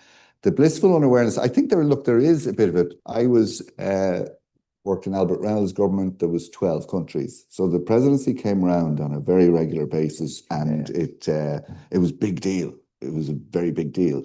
We've waited, is it 13 years? 13 and a half, yeah. Yeah, so I think once the sirens start going from the 1st of July and visitors start arriving, that will be part of it. But there are a lot of institutions around the country that are very well aware of it. There will be preparations, because the Irish way of doing it is, I'm sure the European way of doing it is, ministers like to bring meetings to their part of the country. So it's going to go to the country, and there is a lot of work being done about it. But I think it's fair to say too, there's a substantial part of the population that doesn't know it's going to happen. I won't say they're indifferent or don't care. I don't mean it in that sense. Yeah, well, it's happening, but we've stuff to do as well. Whereas back in the 90s, this was the biggest show in town. But you know, if I can use this analogy, I joined a political party at the age of 18 in 1983, 84, before people went to the gym, when we had 2 channels of television in this country, where it was an excuse to wear a tie and a suit once a month, right? And so when the European presidency came along, this was a big deal for Ireland. We've kind of got used to big deals in Ireland, you know, and lots of big things happening. So the comings and goings of this, maybe they don't impact on people in the big way that they used to, because there's lots of people getting on with big things in their own lives, in their own businesses, in their own workplace at the same time. But does it mean that people are disinterested? No, European Union is a big deal here. World Cup, of course, is starting as well around the same time, so there'll be kind of competing things. But the news will be full of it. It will be carried. It's already been carried. Commissioner Coss was on primetime radio this morning, and all my colleagues heard her actually, and it kind of contributed to a bit of the debate that we had today as well. There must be about 3 of her, because she's in Meath, she's with you, she's with us tomorrow, she was on David McCullough today. Yeah. That's good. And indeed, not forgetting Nora's question, Pernilla and Eric, would you like to respond to either what Paul or Nora said? On the life goes on. I mean, when it comes to, you said that something will happen. I mean, I probably you are better placed to give any advice, but there will be something will happen. I mean, these times are very unpredictable, and something will probably happen in the American administration that will affect us, that you have to kind of deal with. President Trump may come here in September for a golf day. He may come here in the middle of the whole thing. You know, the possibility. Yeah, and he'd be very welcome. Obviously, the English government will welcome. Yeah. So I mean, I don't think it's very difficult to give advice on, but I think that we just have to accept that we are living in turbulent times, and that one should be prepared that unforeseen things will happen. I'm sure that it will happen during the Irish presidency, something that you need to deal with that is not on the agenda. and that is just how politics is these days. But it's very difficult. It's a very short period. Not to overemphasize how much can be achieved. Of course, yes, of course. And look at actually, just sorry if I can, I really felt sorry for the Cypriots, and I was because I was just happened to be one of, I'm sure, a number of politicians. We were to go to a conference the day there was a little bit of activity on the RAF airbase, and so our trip was cancelled. And I suspect an awful lot of the work of the Cypriot presidency, I really felt that in the early parts of it, a lot of it was for nothing. I'm sure they caught up with it, but so there's your event, and it's kind of impossible to I hope the hybrid stuff and all of that kind of stuff. Nora, I think I think government has said that it is confident that it is in a position to withstand that kind of stuff. But that's a really interesting question. Indeed. Eric, do you want to respond to either? You can pass. They're obviously linked. I mean, I looked at the terrible events in Belfast over the last few days, and the problem is not that they're unaware of Europe, it's that their awareness will be activated by one thing, and that will get glued to Europe. And immigration is an issue that could be glued to Europe in a very unproductive way. I'm also quite worried about terrorism, because that is the shoe that has not dropped in this conflict in the Middle East. And I hope it never does. Sobering. So David, there's Rory Mulcahy here just in the archway, and then over to Alan Dukes. Then afterwards I have Michael Patton. That'll be the last cut if anyone else wants to come in. Thank you so much, guys, for such an interesting start to the conference. I'm Rory Mulcahy. I'm a member of the Young Professional Network here at the Institute, but I'm also currently unaffiliated otherwise. We've talked about values, strategic autonomy and enlargement. And I was just wondering, do we have a trade-off here between interests and values? I look at, say, in our candidate countries, when we're looking at enlargement, I look at Serbia, the Jadar mining project. They're saying it could supply between 17 and 25% of Europe's lithium needs. But there's also, significant opposition within Serbia, civil society groups and local people who are worried about the effect that it's going to have on agriculture in the Jadar Valley. So do we have a trade-off? And if so, how do we try to reconcile interests and values? Thank you very much. Question. Very good, Rory. Thank you. And then we have Alan Dukes here. Former Minister for Finance, Leader of the Opposition. Look at that now. Thank you. And Alan Dukes, a former Director General here and former Minister for various things. I'm wondering how we get governments to approach these issues with the kind of vision that the panel have shown. Because I think this has been a much more values-laden discussion so far than we normally hear when we talk about the upcoming presidency. Quite apart from the geopolitical situation, we're facing a continuation of a period of disruption. Bridget will talk about the multi-annual financial framework. That's going to disrupt the way we deal with agriculture, regional development, and so on, compared to the ways we've been used to up to now. I have long been hopeful that we would see some real progress in capital markets union, savings union, despite the work that Pascal Donoghue did with the Eurogroup over some years. We're still a long way away from that. And there are problems. I know the Irish government is listening closely to the financial sector, who have problems with that. And they don't see the bigger picture in the same way that the Irish government listened to our misguided agricultural sector about the Mercosur agreement and didn't see the bigger picture. Which leads me tangentially to the reflection that I hope we face disruption in the way we make decisions in the EU. I caused consternation among the Secretariat of the Council and the Commission when I was President of the Transport Council in 1996 by concluding, after a long discussion, that there was the basis for a qualified majority vote on an issue that affected the Italians, and in the Communications Council that there was the basis for a qualified majority vote and decision on an issue that affected the Belgians. Of course, we had the drama and indignation, and nothing happened afterwards. The decisions were made and everybody got on with it.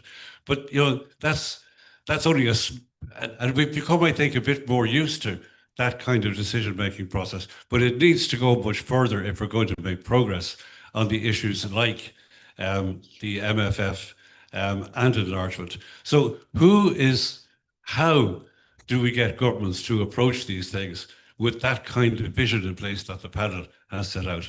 Thanks a million. I can't wait to see how David is going to do this. If you can bring the mic finally to Michael Patton for our last remark. So I'm going to go through the tunnel. As I do it, as it's coming to you, Michael, we're against the clock here. So I'm going to invite each of you from Eric to Pernilla to John, 1 minute, if you wouldn't mind, to respond to the three questions. Michael. Actually, Alan stole a bit of my thunder. By the way, my name is Michael Patton. I'm a board member here at the IIEA. He stole a bit of my thunder on the Capital Markets Union. And the question relates to, it is one of the stated priorities for Ireland for the presidency. If you look at the data and look at the trillions of euro that have left Europe in the last decade and have moved westward and invested in the US economy, for simple reality that we have a lack of a proper structured market here. Big US companies, be it NVIDIA or Amazon or others, have benefited from the inflow of those dollars, which have basically helped remake the US economy and the AI competitiveness that goes with it. In a European context, we have a whole network of small bourses, and any one of them, be it in Frankfurt or London or Paris, they're all small. But the concept of the Capital Markets Union gets caught in a debate about where would it be headquartered. So last year we had Bruno Lamar here for a breakfast meeting, a strong advocate for Capital Markets Union, but it had to be in Paris. So instantly we've localized, to your point, Alan, the conversation about who wins. In reality, if your dollars go to the United States right now, the dividends come back to you for taxing in your local economy, or in your local taxing agent. In the European context, the country takes its withholding tax before it crosses the border. So we have a myriad of reasons why capital is not going into European companies. And as long as those barriers are there, it is the American companies who are getting the dollars, and it's our own innovation that's getting deprived. So that's the kind of stating the problem. The question is, given, and I think Alan outlined it, the narrowness of which some of these are framed, what realistic chance of progress do we actually have during the Irish presidency? These are all really excellent questions. They truly, and they are going to intrude on the later panels around values, around competitiveness. Yeah, but no, they're excellent, and they will intrude over the 2.5 days. But I'm going to invite you each a minute if you are against it, if you want to respond to any of the three, Eric. So two things really quickly. First, Rory, you're absolutely right about values and interests.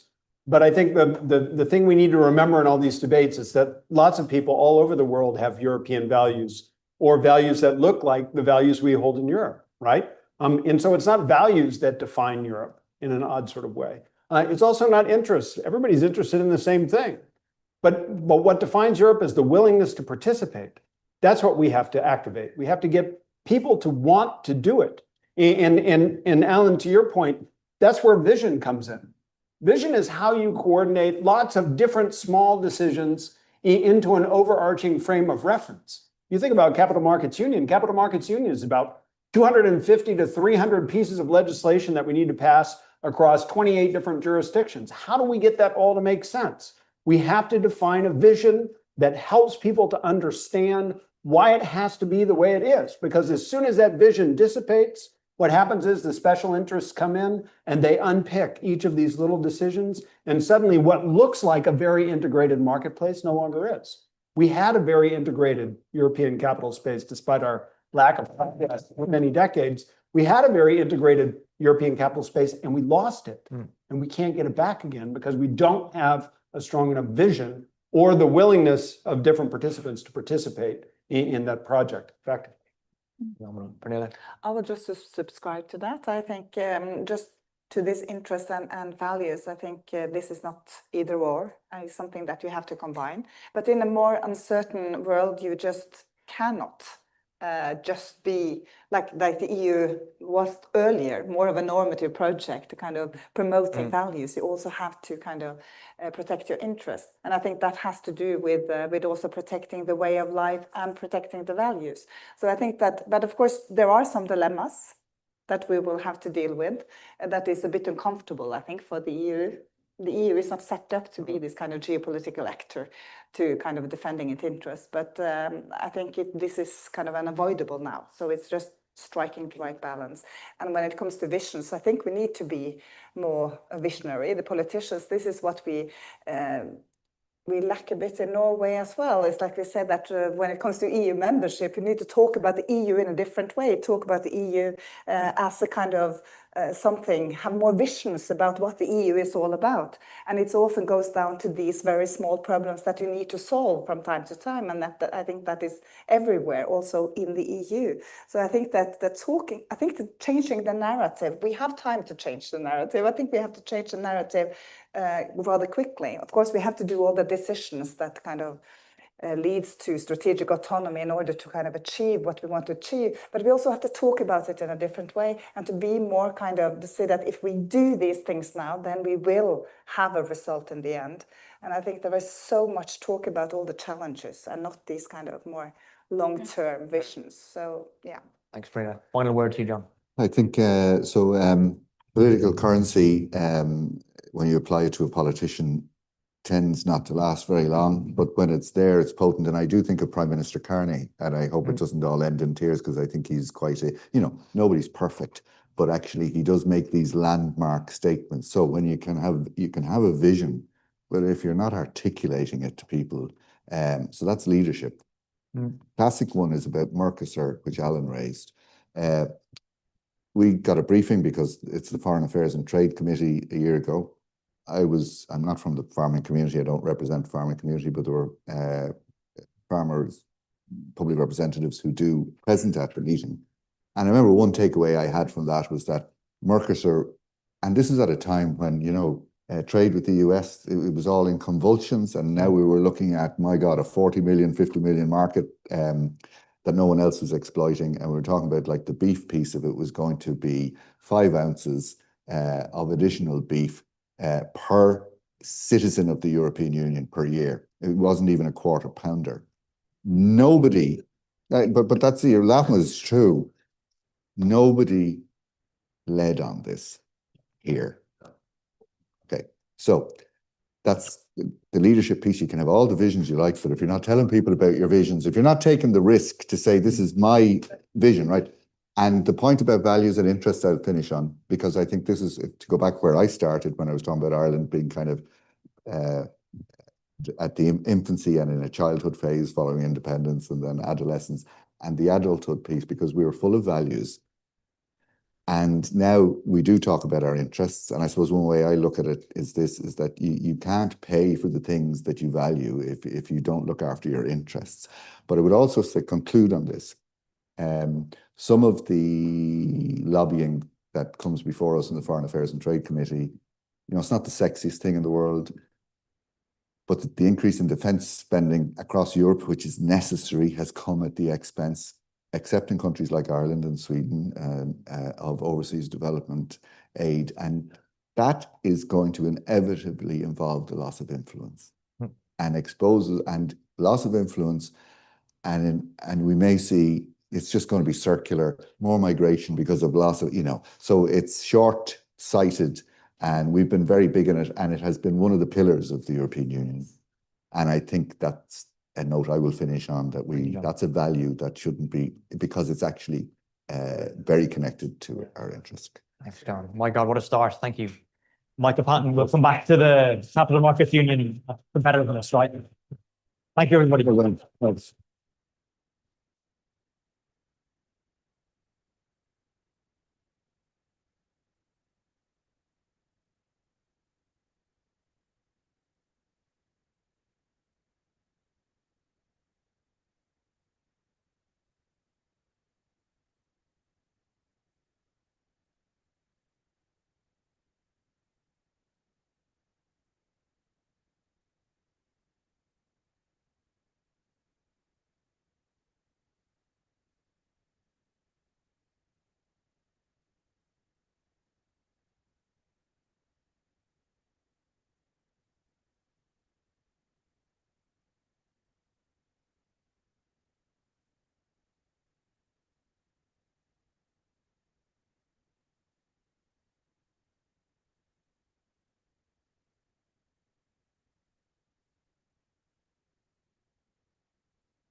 didn't change anything.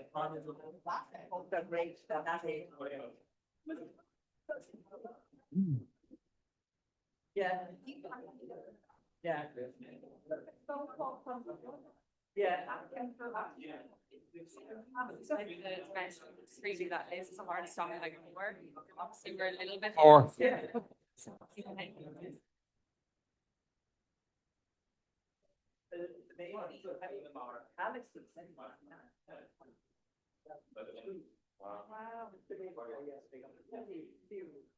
Okay, ladies and gentlemen, we're ready to resume. Thanks all very much for your punctuality or almost punctuality. We've had, I think everybody can agree, we had just a superb session, opening session for the conference, and thanks to the speakers and for their insights, and also to the audience. So I'm quite sure that we're going to continue in that spirit this afternoon with this really interesting discussion that we're going to have.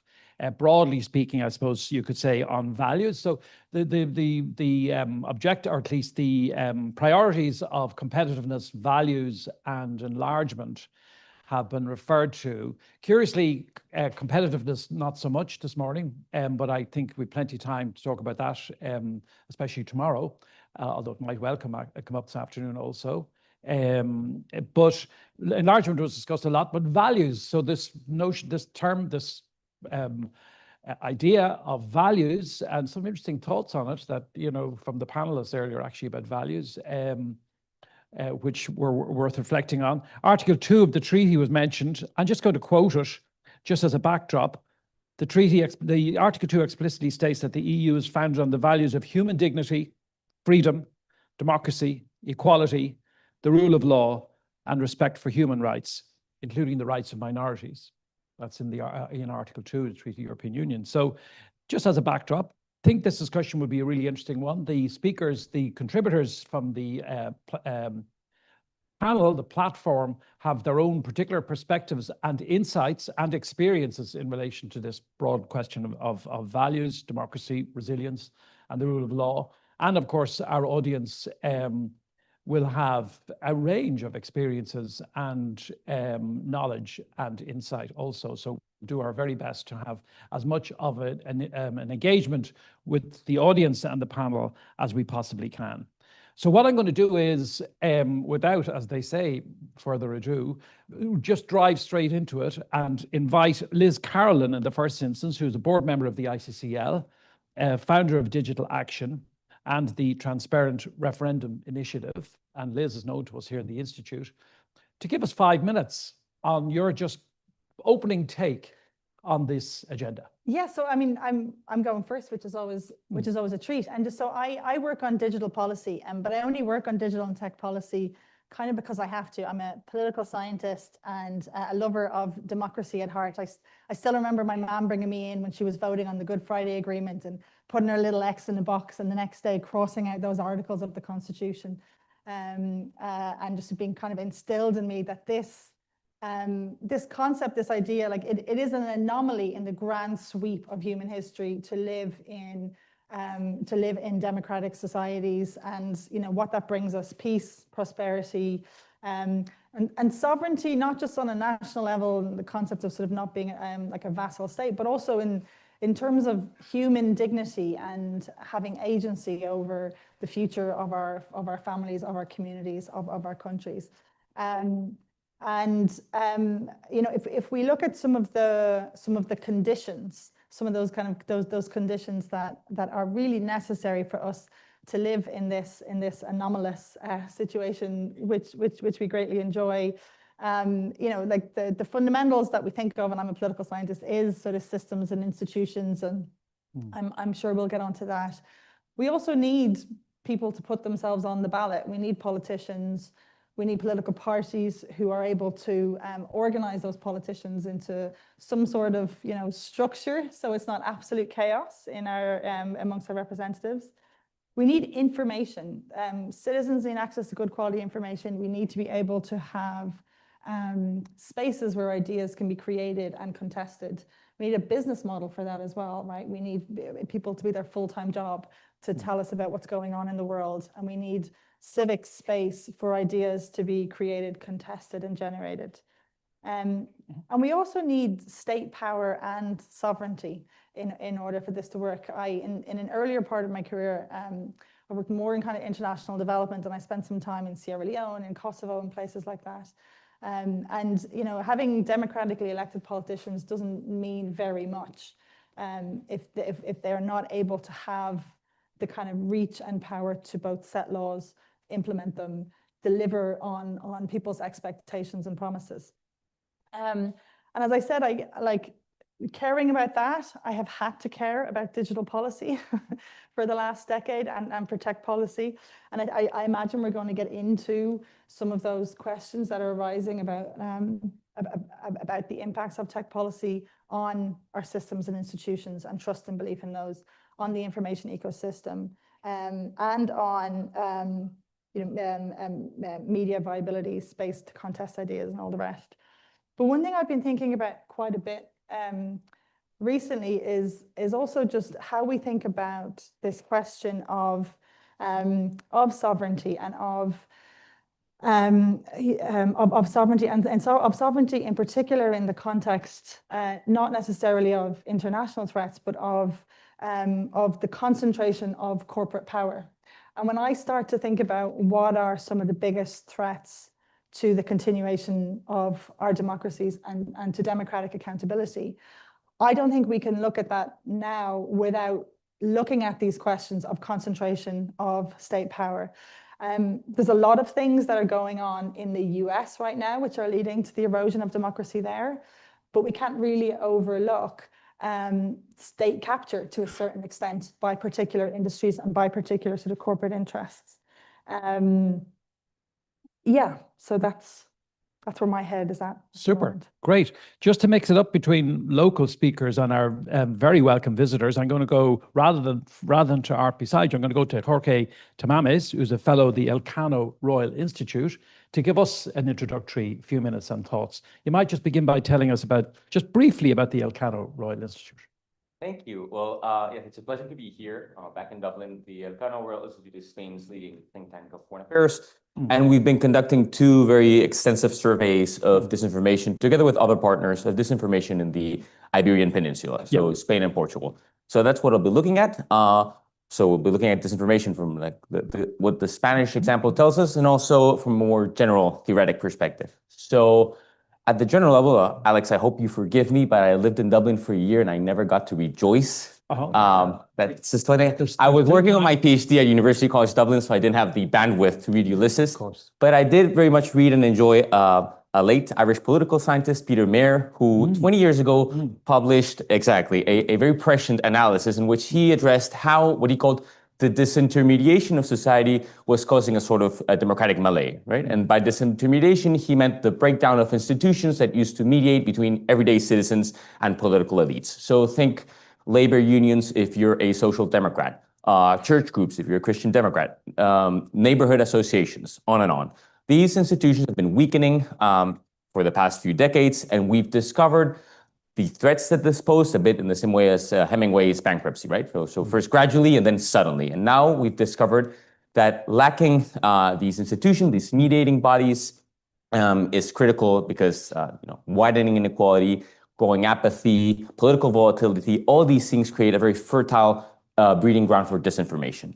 And in fact, we see this when we look at the Spanish case. So interestingly, the first thing we see is Spain leads the EU in mistrust towards established media. So I think 58% of Spaniards say they do not trust official news sources.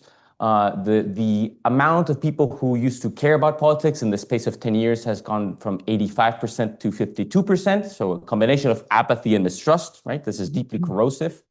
And we see 2 key vectors of disinformation, and these are events related to climate change and migration. So Spain is at the forefront of both because we faced a lot of extreme weather events in recent years, right? Snowstorms, droughts, floods, wildfires last year. And these are always used as vectors to push false narratives and misinformation. And similarly with migration, Spain has a more open migratory policy than other EU member states as of today. And this is usually used to polarize and to spread false information. So there is a lot of effort being done to combat these narratives at the Spanish level, at the EU level. We can get more into depth into why these efforts face a lot of pushbacks. Recently, it has to do with a lot of what this has been pointing out, right?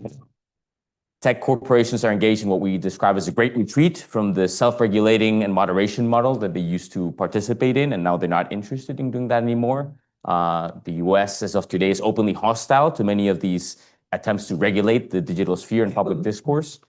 And so this is a very challenging environment, right? To end on a more positive note, there are other examples, sort of positive examples that we don't focus on so much because they yield a good example. And I'll just give a brief one. Spain, even with its landscape, had a very positive experience in 2021 with the vaccination campaigns. The uptake of people was much faster than in other European countries, than in France, than the United Kingdom. When looking at why the reason for this development was, researchers found that the Spanish national public healthcare system enjoys a lot of social trust, right? And among other things, through its primary care dimension, has a lot of one-on-one engagement with everyday citizens, right? So having this sort of close contact made people more trusting of the vaccination process, right? So to go back to Peter Mayer, building this sort of societal resilience, this sort of embeddedness, I think is key in order to give our society sort of antibodies against disinformation, right? So it's not just a question of having the good information out there, the better narratives, even education, but actually having the societal resilience, the institutions, the processes that make societies more protected. I know this is easier said than done. So now is a good time for me to stop talking and we can discuss it later on. Very interesting.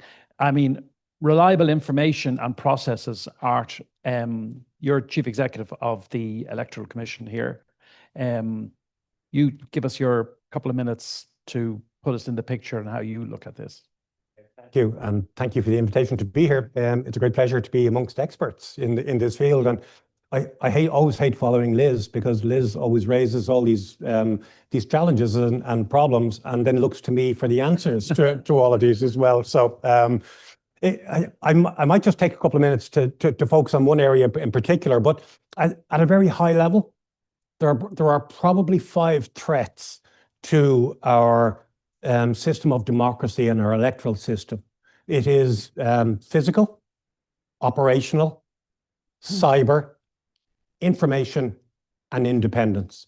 You know, and Liz touched on the sovereignty there, so I won't go into the independent space unless people want to talk about redistricting in places like America, etc. So I'd like to focus on perhaps the information and some of the cyber side of the challenges.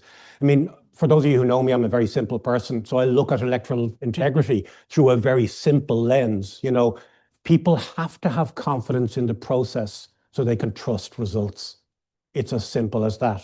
You know, and our research suggests to us that the Irish people do have great confidence in the process. Our recent election studies have shown that over 90% of people feel that elections are run in accordance with the law, that they're run freely and fairly, and that the officials running elections can also be trusted.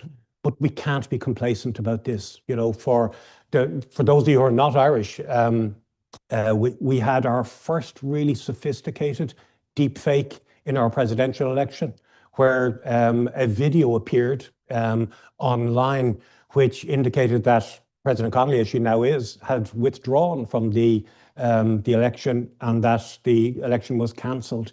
This was carried online. It was very sophisticated because it was a national broadcaster reporting with AI-generated audio and content as well. So prior to these elections, we sat down at the Electoral Commission with all of the main platforms. Now, I understand that it's easier for us than in many other countries as well, because they work a mile down the road. So we got them all in a room and we worked out a voluntary framework whereby they would agree to principles in relation to transparency of political advertising, transparency of AI, and how we deal with mis and disinformation. So we created this framework, an ability for us to work with the tech companies. And in this particular instance, in relation to the video itself, it appeared the night of the final presidential debate.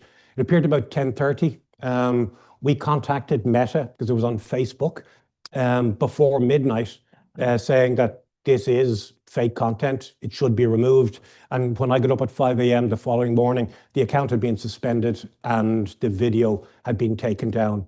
So the system works in collaboration. One of the really interesting things about that is that the broadsheets, mainstream media, and RTE ran with this video for days afterwards. So 1.5 million people saw this video that never would have seen it had it not appeared. You know, so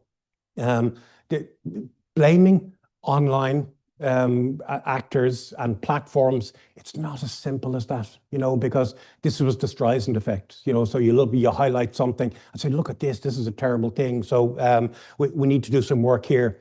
The long-term solution for all of this, obviously, is education, information, public engagement. You know, so media literacy, digital literacy, this is so important. And we need to move beyond mere literacy. We need to move towards competence in the public as well, helping the public identify trusted sources of information when it comes to elections as well. So that's something we can fix in the longer term. But in the next 10 or 15 or 20 years, we need to find a solution to engage with the public to help them before the younger generation can, who are digital literates, can work in this area. Thank you very much. Whatever they say about Art O'Leary, they don't say he's a simple person. People I meet.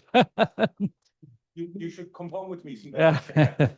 Thanks very much. Our final panelist is Andrea El Teto, who's a senior research fellow and head of research group on the European integration, on European integration, I should say, at the Institute of World Economics. The floor is yours. Thank you very much. And I was given 8 minutes because I have the task to describe you the 16 years of Hungarian autocracy. So 5 minutes would be a bit short, but 8 minutes is okay. So we made some research on the longevity of the Orbán system 2 years ago, and we defined the 3 main pillars of groups on this system line. The first was, as it was already mentioned in the first panel, the institutions. Especially institutional arrangements. And this meant not only the captured legislation system, you probably all know, that Orbán put to all authorities his loyalists. There was no checks and balances, no accountability.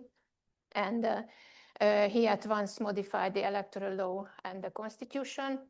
And since for 10 years now, Hungary is in an emergency situation, which means that the parliament was quite unnecessary because ruling by decrees was the practice.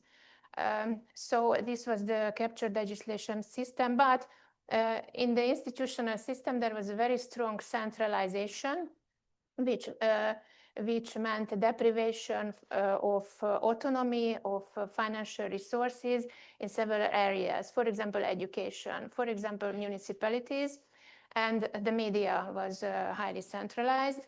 And Orbán not only controlled the National Broadcasting Service, but his foundation controlled around 500 media outlets, journals, portals throughout the country. Without professional ethics, this means that fake news and lies could spread without any problem all around the country. And that's why Hungary was called an informational autocracy. Also because no violence was needed. Media was also a weapon. So if somebody spoke out against the system, the media targeted him or her. So there was an intimidation. And finally, the institutional system was characterized by a creativity.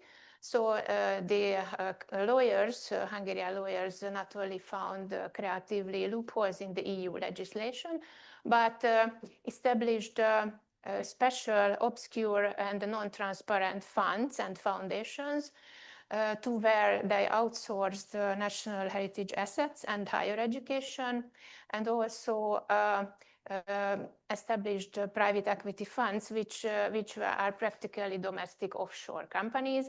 So the ownership and the persons behind them are in secret. And they creatively created parallel organizations, parallel institutions, gongos, and other things, and also a quasi-referendum system, which was called national consultation. And each year there was one head, and all this costed around 300 million euros for the Hungarian taxpayers. And another field where the centralization was very apparent is corruption. So imagine a corruption where the state itself realizes channels through which they funnel EU funds and public money into private hands and into loyalist hands. And according to estimations, at least 65 billion euros were stolen from Hungarian people in this way during the 16 years, but there are estimations who say that it is more. And just an illustration, Orban's best friend is a plumber, and his wealth or fortune is 4 times bigger than King Charles of Britain.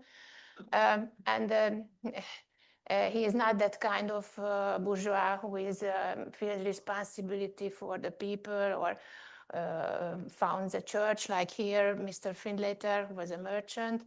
No way. They spent it on luxury or shipping abroad the money. So, and the second pillar of the system is the state intervention, the state role in business. You know that Hungary is very dependent on foreign investors, on foreign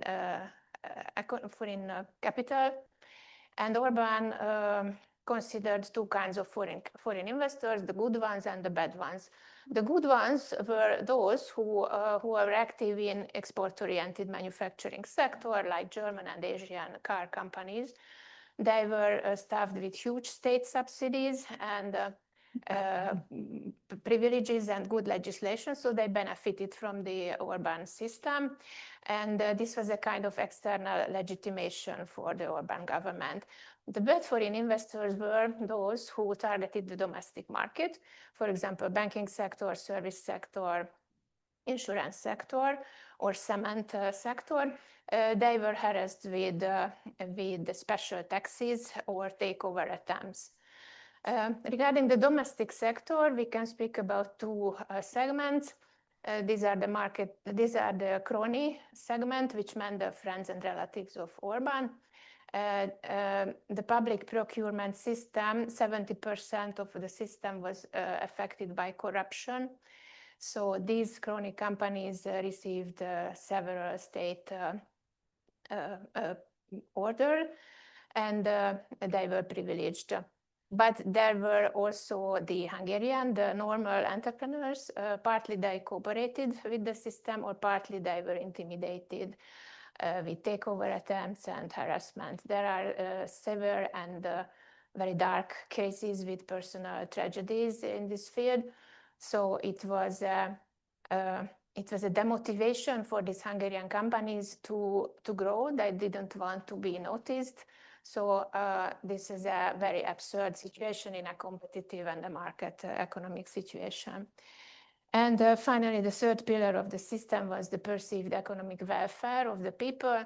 So propaganda made a huge issue about how good you are living, you Hungarians. Meanwhile, in Germany, there is poverty and no electricity and things like that. So indeed, the government targeted some parts of the Hungarian society with special allowances or utility price decreases. And this was widely propagated. However, recently people noticed that this welfare is not really that high, and the public services really do not function. So we wrote about all this an article, and it was published in February of 24. And the next day, an article was published in the Hungarian press about the clemency scandal. And some days later, a man walked into a private YouTuber studio And he was Peter Magyar, who is now the Prime Minister of Hungary. And the things began to change from that time on a bit. So now he has an extraordinary difficult task to rebuild the country. And can I just start with a question on exactly that final point, to the extent to which you think it'll be possible, but what you described, the corruption, all the various, so seem to be so entrenched or so embedded, how easy is it going to be to unwind, even though there's been a change of government, how easy is it going to be to unwind a lot of that? Yeah, it's not easy at all. You know, these crony companies, these friends of Orban, had lots of firms, for example, in the construction industry or any other service industry, cleaning companies and so on. And as I mentioned, their nature, they did not really paid for their suppliers. So they were not so generous towards the employers. And now lots of workers are sacked from these companies. And one guy wanted to offer his company to the present government, but Peter Magyar said that, thank you, no. Your company is worth nothing now, so it's not a big offer. And there are several ways. Of course, there is a large percentage of the economy which functions via these companies, so they have to be tasks have to be fulfilled. So we will see what happens. Okay, I want to bring people in quite quickly. So I want to have a sense of who's interested. I'm not going to bring you in quite yet, but I just want to see where you are. That's great. Liz, Bridget Laffan made a point earlier, and I hope I'm not misrepresenting her, but she's here so she can correct me if I get it wrong. But I don't think I'm getting it wrong. She's saying, well, one of the things that distinguishes, as it were, the democracies that we know and are familiar with, is that unlike under authoritarianism, there can be, and again, here's where I haven't got the point maybe exactly right, but there is the final frontier in an election. Even if one election is corrupted, even if a second one is, there will be an informed electorate and a rich democracy that can be maintained. Even when we saw what happened in Hungary, it doesn't slide into absolute abyss. Yeah, I mean, what's that thing like? Democracy is the worst form of government apart from all the other ones that we've tried.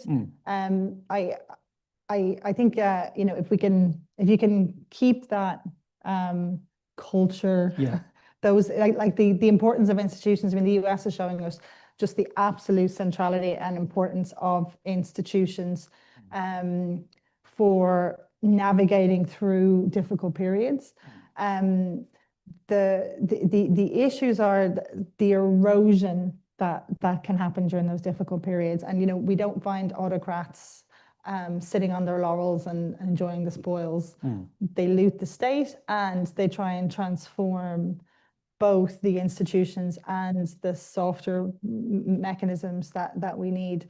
And so, even in Ireland, in Europe, a big concern I have is around just the viability of media as an industry.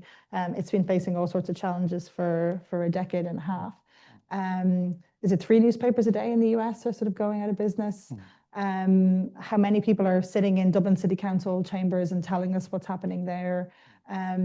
There is now only 2 Irish journalists permanently located in Brussels reporting on everything that happens in the European Parliament, the Commission, and and everything else that's going on. I think it was 5 or 7 the last time we held the presidency, and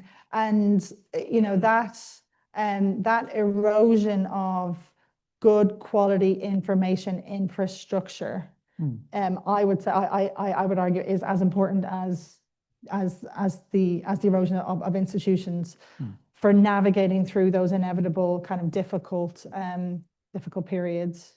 Interesting. Okay, let me see the hands again. All right, in the corner. Where's the microphone? Yeah, thanks, Karen. In the corner over here, first of all, right over there in the corner, if you don't mind, you can pass the microphone back. And is there any, just behind you, sir, if you don't mind, first of all, the man just behind, the man behind you first, and then we'll go to you. Is there anybody else around here? Yes, sir. Oh, yeah. Okay, go. Donald O'Brien, I have a question for Art O'Leary. in the incident you mentioned about the mistaken or the wrong video, the misleading video, you fixed the problem in the short term. So that's fixed in the past.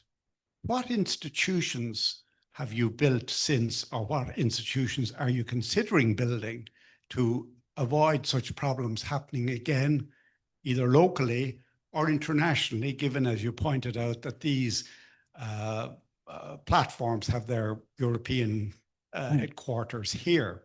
Okay. And secondly, if you build a new institution to fix the problem you perceive now, what means will those institutions have to adapt to further changes? Because institutions become vested interests, you know, dealing with yesterday's problems, even though they, if they don't change. Okay, there's no pressure there, Art. I will come to you, though. And the man in front of you. Yep. I'm going to take 2 or 3 together, if that's okay. Thank you very much, Erwin Fuere from the Future Proofing Europe project. To our friend from Hungary, would it have made a difference had the EU institutions launched the safeguards, the proceedings that are provided for in the treaties to deal with this sort of situation? They were so slow in launching them, and also the role of the European Parliament, where the European People's Party protected Orban for so long before finally getting rid of him. And they did the same thing in the Western Balkans, where a number of autocratic leaders who were investigated for corruption.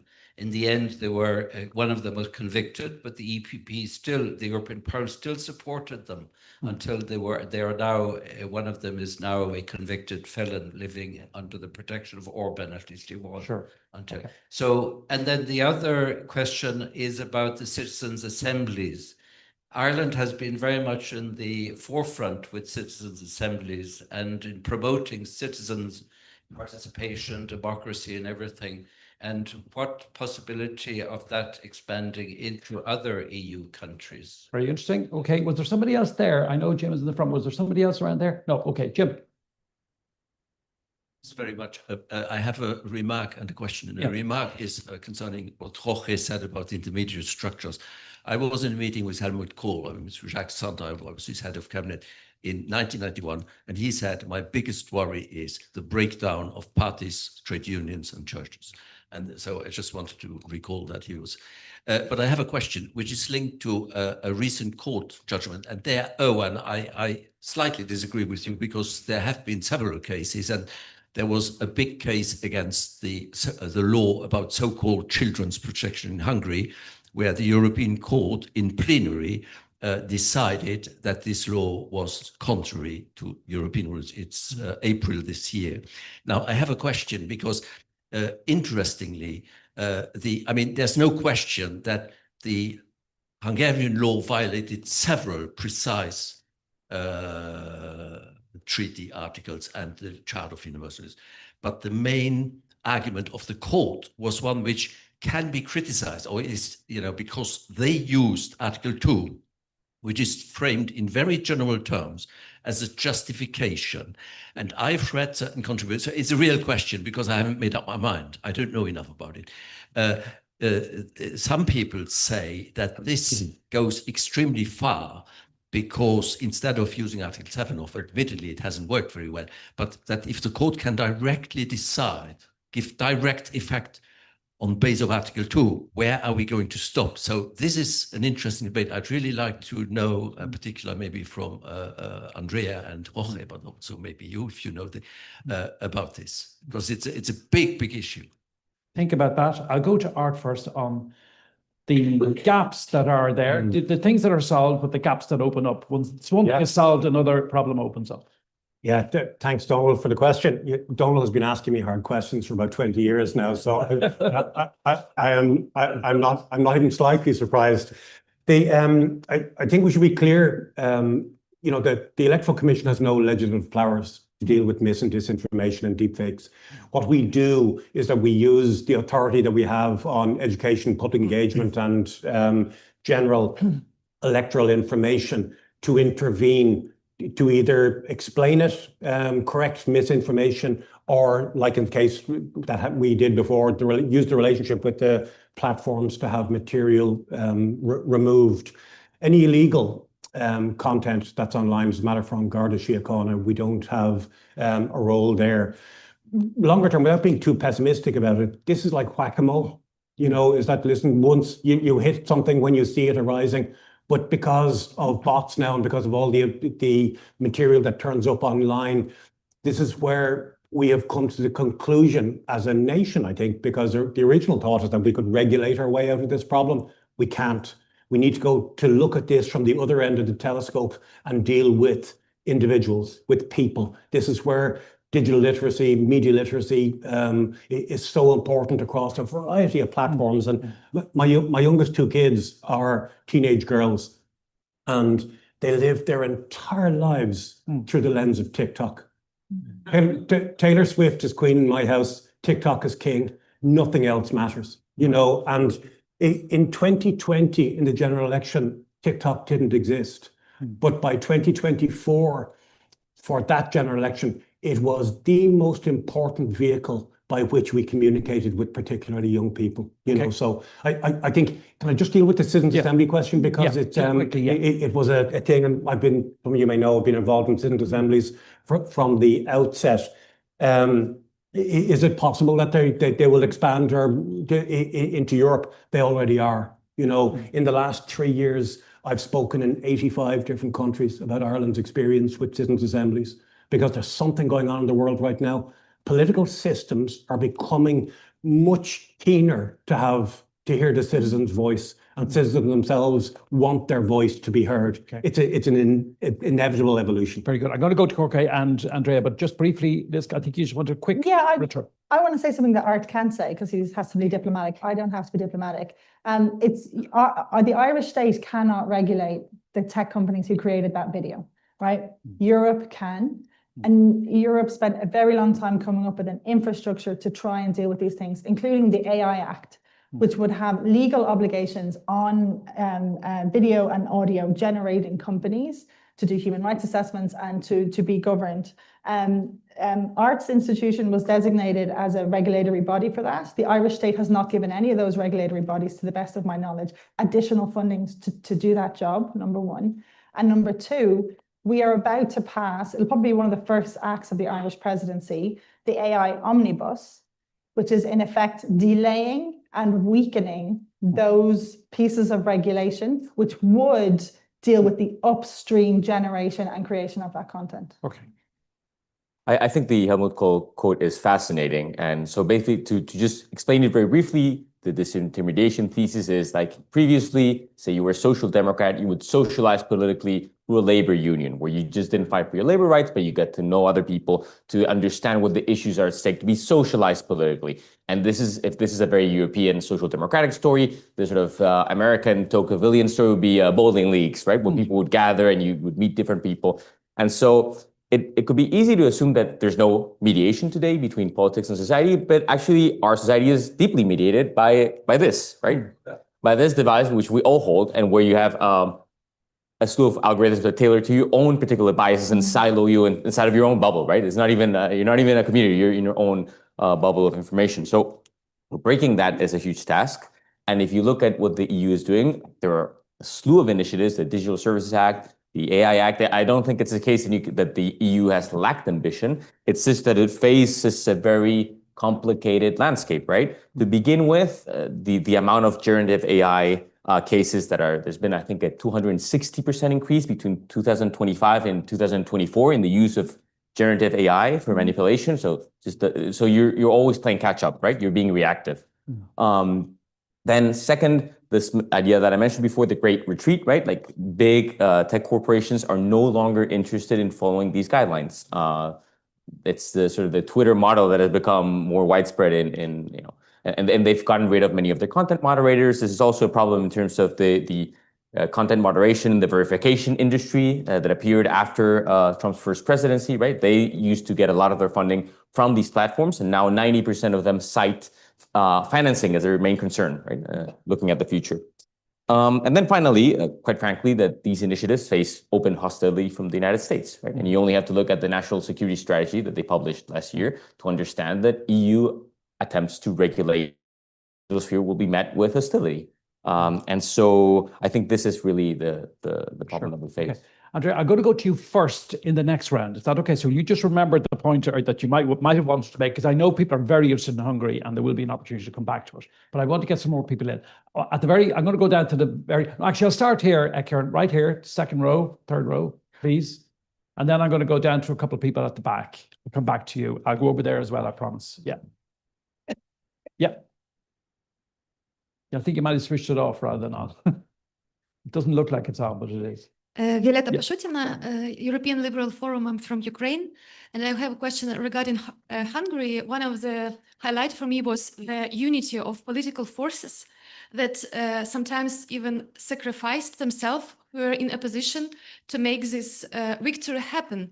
And maybe you can just let us know what was the background of the story, because I think for many countries, especially candidate countries, it's rather impressive how the political forces in a position can be united to reach such impressive goals. Super question. Yeah, we definitely come to that. Karen, down the back. So at the very back, first of all, then we'll work up. And give us, as everybody has been doing, your name. Thank you very much. I know you, but the others might. Casper Beenan. Yeah. We've been discussing a lot, we've been talking a lot about effect, but we haven't really discussed cause. So I wanted to ask specifically, Andrea, about Hungary. Do we understand what Orban's motivation was? Was it just power, or was it just money? Or was it power to make money? Or did he have some ideological vision of what Hungary should be? And the same applies in all the other issues. What motivates the people who are trying to undermine many of the institutions? For instance, Art described how the video about the fake video about Catherine Connolly resigning or retiring, how it was dealt with. But have we any concept of who put it up and why? And I just wonder, could we broaden things just a little bit into who are the bad actors in all of this? Okay. Thank you. Others are in that area down there. Please let me see some hands. Yes, the man right there just beside you, Karen. Yeah. Alper Kalver, Istanbul Policy Center. Interestingly, my question is about also Hungary. Yeah, I mean, Orban, like other autocrats, built the regime through judicial capture and other legislative and legal means. I was wondering how far did he use also the discourse of legality in justifying the regime sustainability and construction. So how was the discourse of legality was sort of used by him? And secondly, given all the important judicial and other institutions are packed by Orban loyalists, so how it would be tough or easy for the new government to reverse autocratization? Thank you. Okay, and the man here, yep, yes, yourself. You've been Thank you. indicating for a man. Matthew McLaughlin Merela from TEDUP in Spain. I want to touch on the second value that's on the title of the panel that we didn't discuss much. So we have resilience, which is a reactive force. It's something that you need to act from the outside. And I really ask myself, is this part of the European problem? We present ourselves as bearers, or we need to suffer the outside world, our divisions, the fact that we are 27 member states. And then when you look at the ideas on the table, we have either federalists or we have sovereignists, and it seems like there's nobody defending what Europe is actually becoming, which is a multi-speed bloc with many different arrangements and countries. So my question here is, do we have a problem of values? Because it seems like it's somehow a non-position that everybody can get around, but maybe we should aim for something different, aim for something that is possible. That's a really thoughtful question. Andrea, there's three kind of directed towards, not you personally, but the Hungarian situation, the opposition, the question of how Orban actually operated, Catherine's point at the back as well about bad actors and how do we know who's doing all this? Yeah, so first I have a remark to the Yes. AI question. Of course. Because I think it can be really a danger for democracy. As we experienced in the Hungarian election campaign, the government itself produced a fake AI video where a child asks her mother that where is my father, and then they showing how the father is just shooting in the head. And the message was, if the TEPSA wins, if Peter Magyar wins, the people will be brought to the war. So this was a very serious and nasty fake video and spreading via this media network all over the country. So this can be dangerous. But as you mentioned, TikTok and Instagram and this social media, it is also was useful. This was also useful because Orbán lost the youth, so under 30 years, practically nobody voted for him. And these influencers, young people, via this short Reels videos could spread information. So regarding the EPP question, you are right. The EPP shielded Hungary for a long, shielded Orbán for a long time, and as he had a very good lawyer group, they knew that this Article 7 procedure was not really effective and will not be effective. What was effective is the conditionality mechanism and the milestones that the Commission established for Hungary, but only from 22 really, when the Commission realized this Russian bias from Orbán. So yes, regarding the opposition forces united, I would say the opposition was not so much united, but it was eliminated. So this was not a real opposition before Peter Magyar, and that's why Hungarians were in a deep apathy, so they did not know who to vote. And for example, I think Serbia has now the similar problem with no existing real opposition. If there is no credible alternative, then it would be very difficult to find somebody. And you know, Peter Magyar was coming from inside, from the Fidesz, and he just spoke out, and he was considered to be credible by practically everybody who just got very much fed up with the system. So people just accumulated behind him and pushed him forward. Regarding the motivation of Orbán, there is a story when he was young and he got to know that the president of the USA can be only somebody who was born there. He was in depression for weeks. He had a personal ambition to be a very famous person in the world. Well, he achieved that.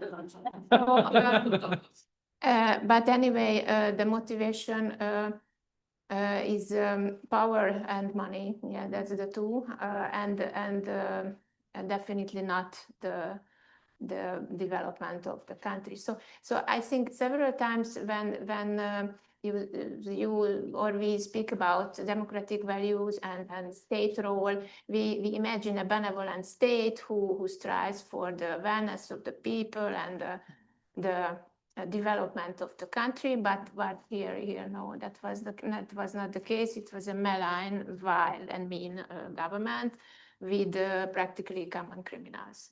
So that was the situation. Regarding the judicial capture and the law, it was, according to Orbán's and the gang interpretation, everything was legal because the laws were already done to serve them, to their favor. So everything on paper was seemingly right, seemingly democratic. There is a book wrote by a Hungarian lawyer, Professor Sajó, and the title of the book is Ruling by Cheating. And this describes very well the whole system. So there was a shine democracy, a seemingly legal procedure, but in reality, this was not democratic. And now Peter Magyar and the government has a difficult situation, but they manage the situation, I think, with two basic steps. First, bringing very quick laws, very quick modifications of regulations. They have two-thirds majority, so they can do this easily. And at the same time, begin a new constitutional process, which will last approximately a year, at least, including citizens and groups, and making a very new constitution. But on the short run, they have to make very important regulations to finish with all these strange funds and foundation systems, for example, that Orban established. Sure. Okay. Corky, quickly, if you don't mind. Yeah. No, Liz has a point on the bad actors. So, and then I will promise I'll go to Art first the next time, if that's okay. Okay. Yeah. Where do fake news come from? And then resilience and values. So sometimes there's something similar to sort of a biosanitary understanding of fake news, right? So it's almost like a foreign virus. It usually comes from a country that we don't have a good relationship with. It's like a foreign body, and then you contract this disease, right? So we should put like the public on a healthy diet of good information. And of course, things don't work this way, right? And this can even backfire because it can come across as profoundly condescending, right? To present things these ways. And when we look at a lot of the disinformation, sometimes it's domestic actors. No huge surprise here, but in Spain, a lot of it comes from the extreme right, which is a well-developed pipeline from the more conspiracy theories all the way to just skepticism of climate change and so forth. So that's really where a lot of the false narratives come from, right? So what I mean to say by this is that this is a political problem. This is not just a technical or a problem that we can solve scientifically or we have a quick fix for. Now, so what are our values and what about resilience? Maybe I think good departure point is that our values as democracies, we have to assume that we're always going to be playing catch up when it comes to fighting disinformation. We can't simply ban news we don't like, right? It is assumed that when you have freedom of speech, people are going to make mistakes or even mislead sometimes, right? To some extent, we can debate whether that's right or not. When we see it in an industrial case, it obviously becomes a problem. But I think this is something we have to grapple with, and we don't have a comfortable, short, easy answer for, right? That's the reason I think focusing on resilience is important, and that's why I brought the question of disintermediation. It's because ideally, you would work on having the sort of type of societal trust that makes the spread of these narratives more complicated to begin with, right? Trust is actually a good proxy of whether people are willing to vote for Trump or not, right? Whether you trust your neighbors, and no big surprise here, but the more you trust them, the less likely you are to vote for these extremist options, right? These are options that are all pretty much built on mistrust of people that come to your country or even of your fellow citizens, of elites, and so forth. Sure. Okay. So quick point on the bad actors. I have a theory on the Catherine Connolly election deepfake. Okay. And it comes from the attention economy is an economy. There is an entire highly functioning ecosystem there of ways to make money and get paid. Like creator programs, if somebody watches loads of your violent video of an attack in Belfast on X, you get money. You get a check from X for being the person who gets the most views on that video. There are vendors within that as well. And my theory, entirely without evidence of the Catherine Connolly video, is like that to me looks like a vendor promotion, right? So I have a deepfake technology that I'm trying to sell clandestinely to all sorts of clients. I create something like this. I get RTE covers it, the newspapers cover it, I get lots of attention. That is advertising for me and for my product that I can mobilize. Like there is a whole economy there which has nothing to do with what the integrity of our election about or the outcome of our election. Yeah. Kieran, there are 2 or 3 people over here. So let me just see the hands, please. Yes, over here, Kieran, if you don't mind. Right over there at the edge, over at the screen. Woman there behind you on the second row. Was there somebody behind as well? Yes, there are two there. So starting with you and then the woman directly behind you. Thanks, Nicoletta Pirozzi from the Institute for International Affairs in Rome. My question is particularly to Jorge, but also to Andrea on the basis of what you said, because we have done also a lot of research on disinformation and foreign interference. And one of the major gaps that we have identified in the approach and also in the response of the European Union is the fact that we often underestimate the domestic factor. We see this phenomenon as something important from the outside, but we don't capture really how domestic stakeholders can really co-create this phenomenon of disinformation by disseminating, amplifying. So, for example, all the parajournalistic outlets that we have in different member states, influencers, local actors. You spoke a lot about trust. Of course, these people have the trust of the citizens within European countries. So I wanted to see if you had the same understanding of the situation, what we could really do for this at the EU level, given that there are issues regarding freedom of speech. So it becomes complicated to tackle also this phenomena locally. Thank you. Very clear. Woman directly behind you. Yeah. Hi, my name's Sophie Cantwell-Kelly. I'm a recent graduate of Trinity College Dublin in political science and geography, and I'm currently working in communications and social media management. So You want a job? Yeah. I'd love one. Yeah. So I wanted to come back to what Liz said at the beginning about erosion of good quality information structure. And I'm really interested in what you see as the solution to that. I'm interested to hear what role you think social media can play in serving as a remedy, as opposed to just another dangerous tool for informational asymmetry. And that kind of touches on what Andrea mentioned in terms of under 30s becoming disinterested and disillusioned with Orban. So I guess, how do we reframe how we see social media as a tool in upholding democracy? For Liz, how do we regulate for that? And for Art, how do we utilize that in tackling the informational threat to democracy that you mentioned? And for Jorge, how do we reframe it to use social media to tackle political apathy? You've asked your questions with commendable efficiency. But we can't guarantee that we'll be able to get to all of them, but thank you very much. Yes, this man over here, and I know Francis then. Is there anybody else in this section here who's bursting to? Okay, that's great. Yeah. Paul Schmidt from the Austrian Society for European Politics in Vienna. My question goes to Andrea. Andrea, I remember very well your perfectly and very interesting organized TEPSA Pre-Presidency conference in Hungary before the Council Presidency. And of course, at that time, there were governmental officials also on the panels. And I remember we talked about the rule of law.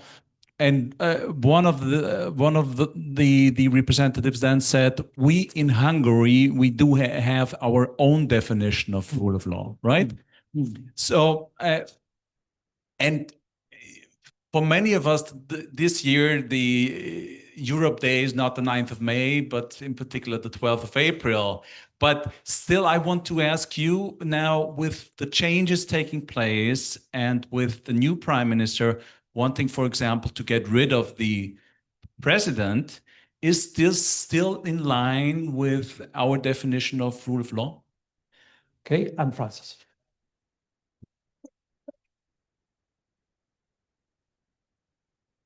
Thank you very much. My question is on how do you involve citizens to a greater extent in the decision-making of the European Union? I've seen lots of consultations of citizens by offices, and it tends to be the usual suspects. It doesn't go out, especially away from capitals, into more remote areas where a lot of the problem lies. And there was a question about the citizens' assemblies, which Art is such an expert on. They were obviously, they had been used in other countries on climate issues and so on, but above all, they were used in the Conference of the Future of Europe. And I remember as an observer looking at the way it functioned in Dublin. And the citizens seemed to be enjoying the process, but there's been almost no follow-up to it before. And one problem that I noticed was that if you consult citizens on too many issues, you're not going to get any coherent answer. The success of the Irish system was focusing on one or two very clear political problems and having a proper accompanying structure of looking at in the parliament and then a referendum. How do you do that at European level? How do you involve citizens better than the president? Art, I will go to you first. There are some really interesting questions there on social media as a positive force. And then please feel free then to dip into any of the other questions that you might have a view on. Okay. Well, thank you for the question. As well, maybe I'll look at this from an institutional response. So we're a state body, but we're an unusual state body because some of our characteristics are things like, speed, versatility, responsiveness, creativeness, innovation. These are not always traits that state bodies can be accused of. And we are a young organization. We're less than 3 years old, so we've had the opportunity to walk into an empty building and say, we need to create something that can do all these things, because the one good thing about the Catherine Connolly deepfake video is that an hour after we discovered it, we'd had a senior management team meeting. This was at 11 o'clock at night, and that we were in touch with Meta at 12 midnight. So when we're looking at institutional responses, we need to leave the ordinary public sector values behind and take on a more commercial approach. And I'm happy with the way we've proceeded with that so far. So it's a point on citizens' assemblies. Francis, I have a strong view in relation to this, and the reason that Ireland has been so successful is that we were able to create Ireland in one room. And one citizen 100 citizens can represent 5 million people. When you look at the EU globally, in that sense, you've got 650 million people. How can you possibly randomly select even a large number of people and claim to be representative? The only way to do this is to chunk it up. Break it into smaller pieces and have representatives of regions, if not countries, and then get them to meet together at the very end. This idea that you can put 100 people in a room in Brussels and say they represent Brussels, to me, doesn't work. And you're absolutely right. The reason for the success and the transformational change, societal change that has happened in Ireland is because they dealt with intractable political problems. This is ones where the political system said, we're not able to deal with this. We need some help. Let's see if we can add some citizens' response in relation to this. And I'll leave you on this particular point. The Citizens' Assembly that looked at the issue of abortion, women's reproductive health, repealing the 8th Amendment, they made recommendations which went way, way beyond what was expected. So the political system was shocked. The media were shocked by this and said, this couldn't possibly happen. The citizens in that room made recommendations for a very liberal regime of women's reproductive health. They voted 67 to 33 in the room in favor of this. When it was put to the people in a referendum, the result was 66-34. So think about that. This is astonishing because it proves two quick things. One is that room was perfectly representative of the Irish people, even if the political system didn't believe it. And secondly, and perhaps more importantly, that the people's understanding of that issue was much more sophisticated than the political system gave them credit for. Ireland has a great reputation for the connection between politicians and their constituents. That intimacy means that politicians tend to get the message fast. But because it was a politically intractable problem, then that connection was lost. Sure. And the Irish citizens, when armed with information, said, actually, no, this is what I think. And they're proved to be correct. So ultimately, the lesson here is trust people. I'm going to go to Liz next. But can I just see, because we don't have an awful lot more time left, is there anybody that feels a bit left out that thinks that I didn't see their hand?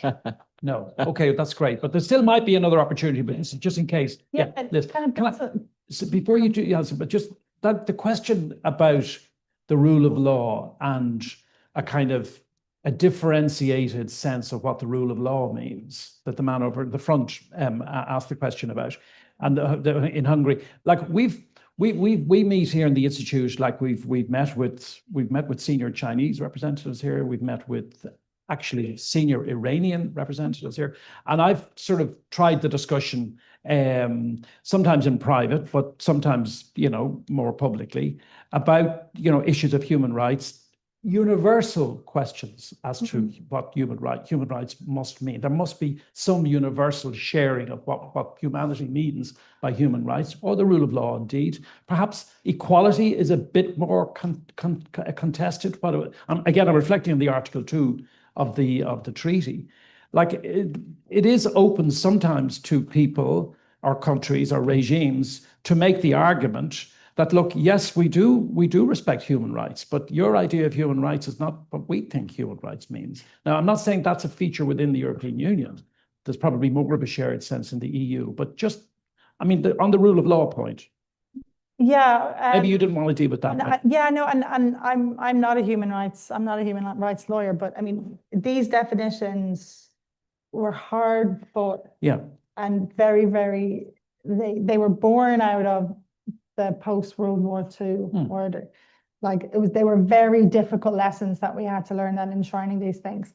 And I wouldn't say it's just in China and other contexts where chip, erode. There are, and this is not my area, but there were also processes going on within Europe about redefining that. And do we really mean all people, or do we mean citizens? That kind of chipping away. It feels like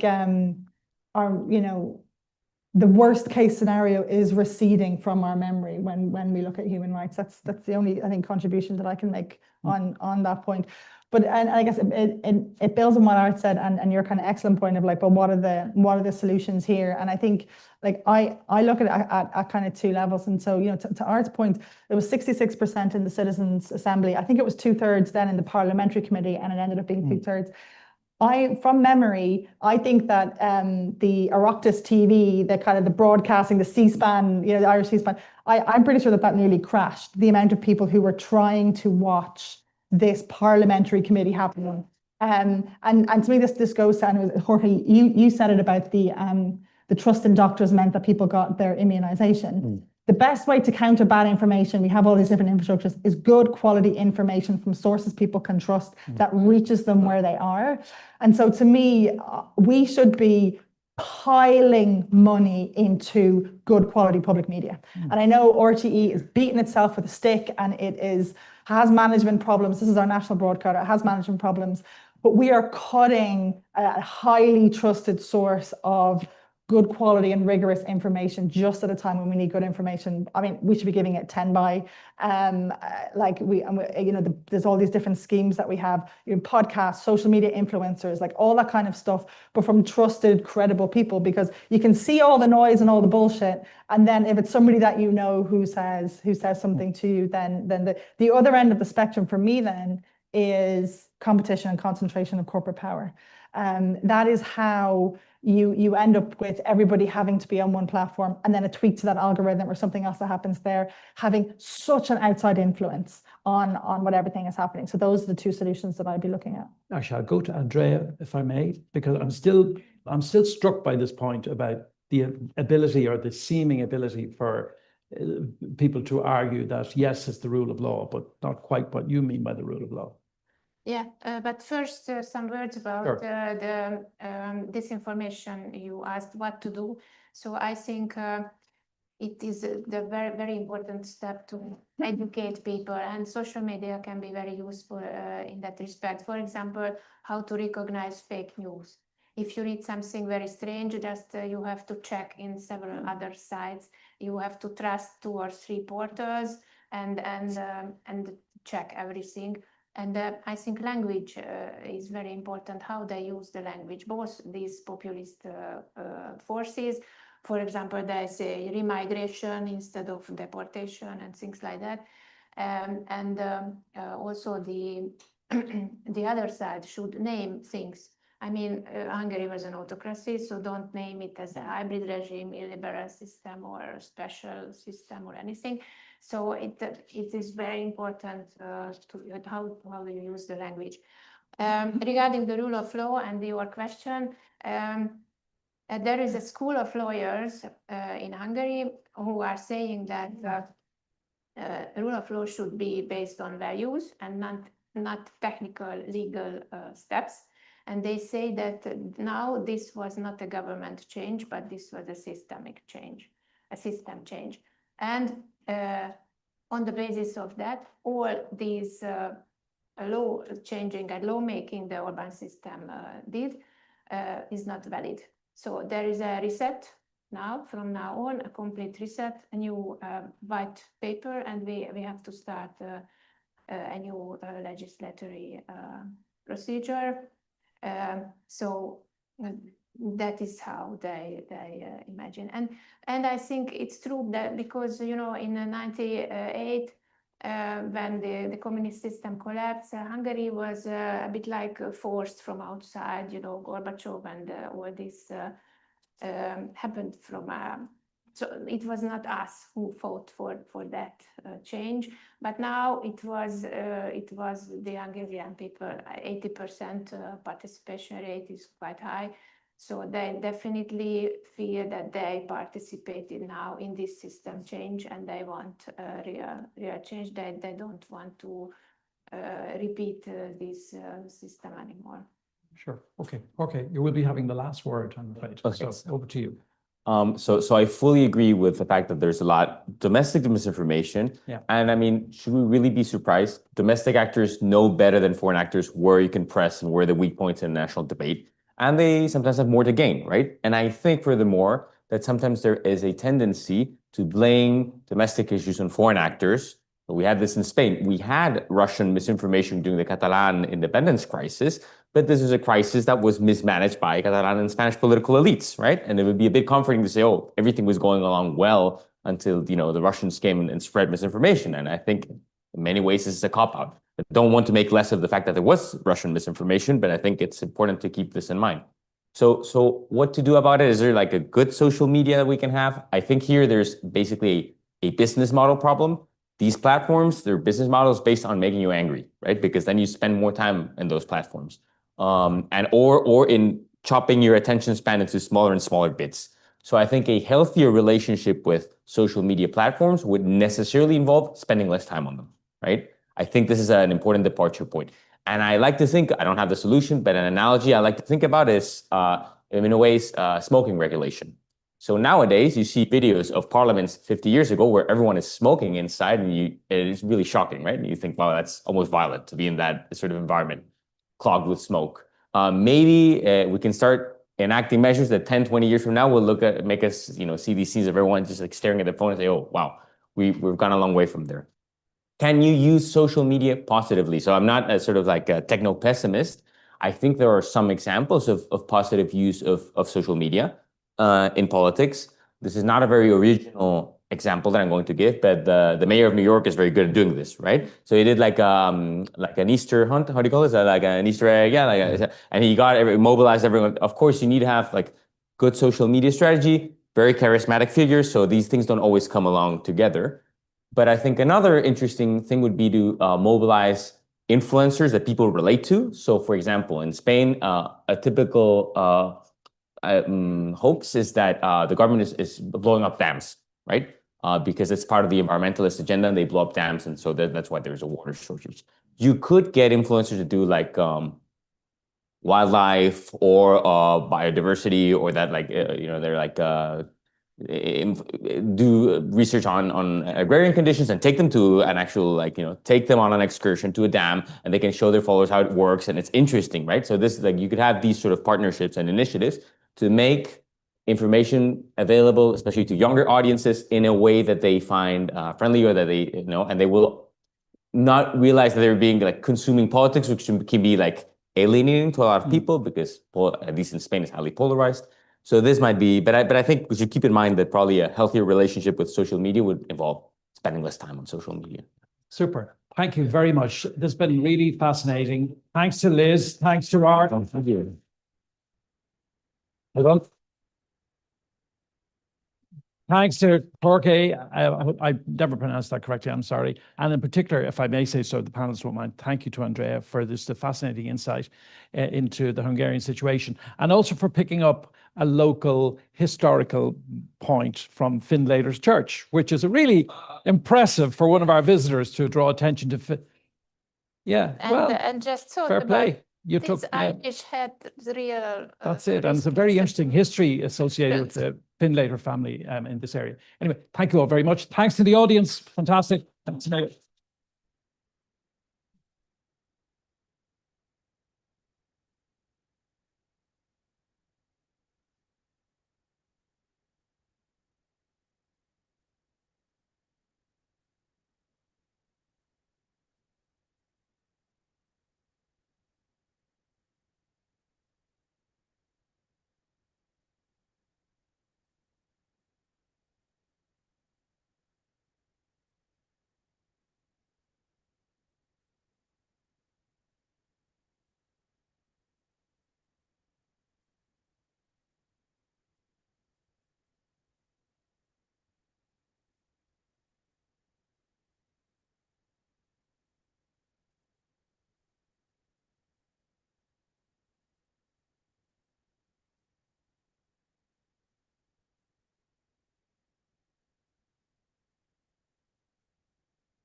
Yeah, we don't have to be seated. So,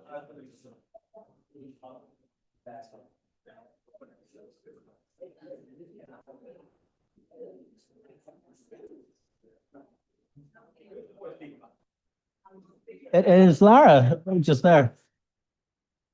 Would you have a fourth speaker?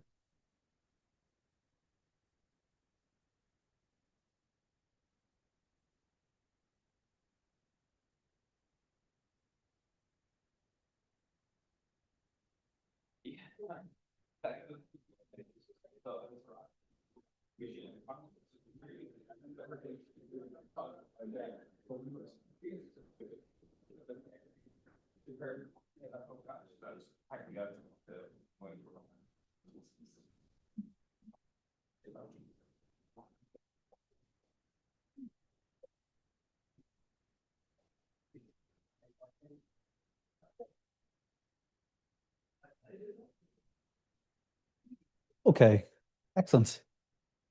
We'll wait for some people to get their seats here. Don't worry. Excellent, and welcome to everybody. Like any good conference, we're obviously running late because the conversation's so good, and no doubt for the third and final panel of the day. By no means we definitely, in my opinion, have saved the best for last. Our next session is going to focus on competitiveness and digital, strengthening Europe's innovation, industry, and security. We've talked about values, we've talked about direction, we've talked about cooperation, and no doubt in any future that we see about the Europe we want, this is a key pillar that we have to build it on. So I'm very thankful to our really esteemed panel that we've got collected here today for giving up their time and coming and speaking with us. To my left, we have Seamus Allen, Senior Researcher of Digital Policy here at the IIEA, and I'm sure you have read his excellent contribution to the TEPSA paper that we've had downstairs. Next to Seamus is Michelle Chang, Director of the Transatlantic Affairs Programme and Professor of European Political and Governance Studies at the Department of College of Europe. Next to Michelle is Una Fitzpatrick, Director of Technology Ireland. And last by no means least, Lara Connaughton, Digital Engagement Manager at Commission for Communication Regulation, Comreg. Excellent. Thank you all again very much for being here today. So the format will be similar to what it was before. I'm going to each ask our panelists to speak for 5 minutes on a topic relation to the question. And after that, I'm going to ask a question, then I'll turn to you, the audience. From listening to your questions today, I know you've got really good meaty questions, so I'm looking forward to hearing what you have to contribute. So I'm going to ask Seamus to kick us off first and then go along the line as possible. Seamus, your thoughts? Yes, great. Thank you, Matt. Is this working? Yep. So I'm going to talk about two big themes that are really key in the debate about Europe's competitiveness at the moment. And I'm going to be a little bit controversial. So the two themes I want to talk about are very important, but I fear they're becoming alluring mirages, I would say, in the sense that there may be a disproportionate focus upon them or a misdirected focus in relation to them. So the two things I want to talk about are the single market and AI. So starting with the single market, that's really now predominating in conversations about Europe's competitiveness and about unlocking Europe's competitiveness.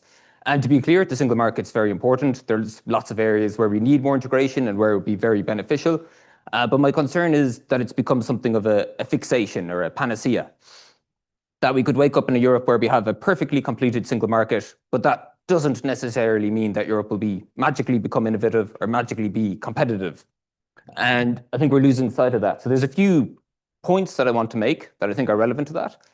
So in Europe, we talk an awful lot about the US, we talk an awful lot about China and how we're lagging them, for example, with regards to digital technologies.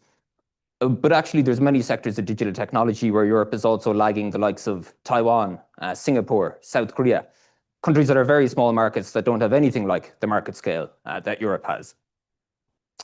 Last year, the country that was ranked as the world's most innovative country and the world's most digitally competitive country was actually a European country, believe it or not. And it was a European country that faces bigger single market barriers than any member state of the European Union. That country was Switzerland. Sweden, the same year, was ranked as the world's second most innovative country, ahead of the United States. Denmark was ranked as the world's fourth most competitive country, again, ahead of the United States. It's also worth noting that inside the US and China, there is actually huge fragmentation internally that we often forget about in Europe. There's many academics who make the point that in a variety of sectors, in some specific sectors, Europe is actually more integrated than either. And now the point I want to make isn't that the single market doesn't matter, but there's a whole range of factors that matter to having a competitive economy, to having an innovative economy, that it's not just about market size and market scale. So that's my first concern, is that we're losing sight of that. The second concern is that when this comes to policy making at a European level, we have European regulations, and sure, there's always a burden or a cost involved, but a lot of European regulations get justified on the grounds that this will help to complete the single market, and therefore the benefits will always outweigh any costs that are involved. And that's not necessarily always the case, I think. For example, most businesses in Europe, more than 90%, are SMEs, and the very large majority of SMEs don't do business across borders. And that's not because of fragmentation. That's true the world over. Small businesses start local or regional or for a particular language group, and that's the way it always will be, no matter how integrated the economy is. But sometimes we might add burdens to those businesses without actually benefiting them. The third point of concern is regulation can be burdensome, and in that case, more burdensome than it perhaps should be or needs to be. But sometimes regulation can be beneficial for things like security, but also for competitiveness. And we do see cases where member state regulation gets opposed or blocked or delayed or held up on the grounds that this regulation might fragment the single market, even though it may actually be otherwise beneficial for competitiveness. To sum up my points there, there's more than market size and scale that matters, and we need to think a lot more about market quality and market dynamism. And I would like for our debate to be refocused to that. So I'll move on now to artificial intelligence. So in EU tech industrial policy, which is a big policy focus for the Commission in general, AI is definitely dominating. So we have the Continent Action Plan from last year, the Apply AI strategy. Just a week ago, the Cloud and AI Development Act was published. There's the Invest AI initiative that's meant to mobilize 200 billion for artificial intelligence, a whole range of other initiatives. One of the flagship mottos of the Commission is this AI first policy or AI first approach, where the Commission is encouraging businesses, organizations, public services to say, the first question we should ask when we're making a decision or dealing with the problem is, how can we use AI here? And I think that's the wrong question. I think that would be a very bad idea.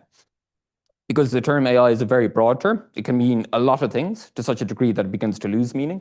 And just because something technically meets the definition of AI doesn't necessarily mean that it's productive or useful or helpful. And there's a whole range of types of AI, and a very small subset of what AI is has completely taken over the public conversation about AI, taken over policymakers' attention, but is also taking over what we think of as the AI economy. The reason this is so relevant, so last year there was a study from MIT, and it showed that 90% of AI uptake by businesses has delivered 0 returns. And since then, there's been a dozen major studies of a similarly reputable showing very much the same thing. And we have a situation where we have businesses that are spending billions on developing AI, and they're not making money, and they don't know how to make a profit. We see businesses that are deploying these tools, and in many cases, not all cases, but very many of them, they're not seeing productivity gains. And we're seeing cases where employees are working in places and their workflow is not improving.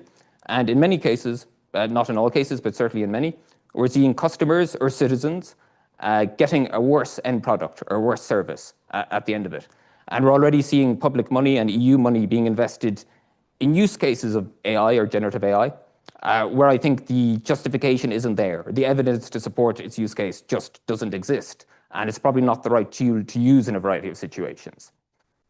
And this is not just a concern because we may be wasting a major amount of money, which is, of course, obviously a problem, but it's also a concern because AI will be very important for the future of Europe's competitiveness. But there's a risk that we're misdirecting resources away from AI that actually really matters, because we have this indiscriminate enthusiasm for anything that's AI, that we're not really asking the right questions. And because we're misdirecting resources, and we could also crowd out the potential for AI development by adopting AI tools prematurely that aren't really that effective. So we could actually spend huge amounts of money and still fall behind in AI. So what I would like us to see adopting is a critical AI policy that focuses very much on effectiveness, that focuses very much on results. And we need to ask questions, why is this AI making us more productive or more efficient? And in some cases, if it isn't in the short run, that might be okay if it's improving our technological capabilities overall. Thank you so much. I'll finish there. On time, might I add? Well, go ahead, Michelle. You take off. All right, so thank you very much. So I moved to Europe about 20 years ago, and I still remember my first experience with Belgian bureaucracy at my local bank and trying to open up a bank account. Now, in the US, I had previously opened up a bank account maybe 6 months before I left. And the reason that I did this with the idea that I was going to be leaving soon was because if you opened up a new account, they were going to give me an Apple iPod, which was before they had phones, so I got a free iPod. And that was really exciting. Anyway, so I go into my Belgian bank and they start telling me how much it's going to cost me to have a current account with them. How much it's going to cost me? No iPod? You're not going to pay me? You're not going to give me something for opening up an account? That was my first lesson, that money in Europe is very expensive compared to the US. And that's bad news because there are a lot of things that Europe is going to need to pay for in the foreseeable future. We need to go and pay for defense. We need to pay for enlargement. We have a green transition. We have a digital transition. We're behind on AI. How are we going to pay for all of this? Now, the European Union, how does it normally pay for things that it wants to pay for? Well, we have the EU budget, but we know it's not that big. Maybe it'll get a little bit bigger, but as was noted this morning, it's just not going to ever be that big. We have the member states. And with the money coming from member states, we also have the prospect of a reinterpretation of competition rules that make it easier for the member states to spend their own money on state aid and for the increasing flexibility and geopolitical considerations when it comes to the decision regarding merger policies. It used to be back in the day that we worried that this kind of thing was actually going to fragment the internal market. Now we say that it's needed for geopolitical purposes. What happened to the fragmentation of the internal market? Were we wrong about that, or do we just not care? Does it not matter anymore? We also have the famous EU strategy of mobilizing money. And we have, often talk about tens and hundreds of billions of euros of money that is going to be mobilized. But as people in this room probably know, when you say that we're mobilizing the money, it means that you don't have the money. It means that you're going to be moving around some money that was supposed to be earmarked for something else. And you've got a little bit of wishful thinking that money will come up later, maybe from the private sector, maybe from the next MFF. But it's not going to be the game changer that those figures are going to go and give us. So what are our options? Well, most recently, we are looking at common debt through NGEU.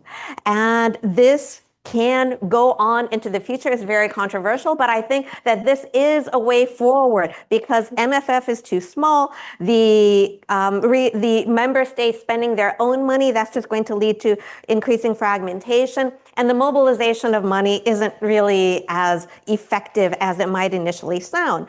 But if we were to go and issue a common debt, this could go a long way towards a more unified capital market within the European Union. And on top of that, if we were to go and create a common asset, a safe asset, that this would also be very beneficial, not only for the financing of the EU's geopolitical objectives, but also for safeguarding its financial autonomy. And so European financial markets are very fragmented. This is part of why it is so expensive, despite having so much money in savings available within Europe. The Savings and Investment Union, it recognizes that. It has some ideas with the creation of pensions and that sort of thing and trying to go and mobilize that money. But it's still not on the scale that's going to be needed in order to pay for the objectives that the EU has set for itself. Draghi's famous report, published about a year and a half ago, wants to go and have some kind of money on the order of NGEU every year. That's a lot of money. It can partially come from private markets. And if we have more unified capital markets, if we have better access to capital, this will be useful for European competitiveness and European business. They will not leave Europe to go to the United States once they become successful, because if you are a successful business, it is very difficult to scale up without the money to scale up. And it's a lot easier to get that money within Europe, within US capital markets than European ones. So this would also help keep European industry within Europe. And finally, it would also be useful for financial strategic autonomy, which is an aspect I don't think we've really talked about yet so far. But the dollar, it dominates global financial markets, and the US dominates international payment systems. This is the strategic vulnerability. So we talk about the vulnerability that we have when it comes to technology. If we were to buy our fighter jets from the US, they could just, flip a kill switch. Couldn't they do that with the financial system as well? Everybody says that, oh, of course they wouldn't do that, but wouldn't they? But thank you for that, yes.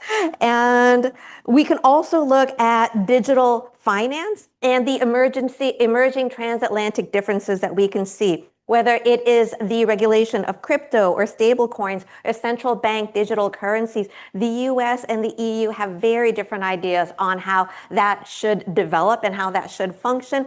And without a safe asset, it will be difficult for the European Union to really have a voice in the development of this new financial ecosystem. And so I will go and stop there, and I look forward to our conversation. Excellent. Thank you so much, Michelle. Una. Great.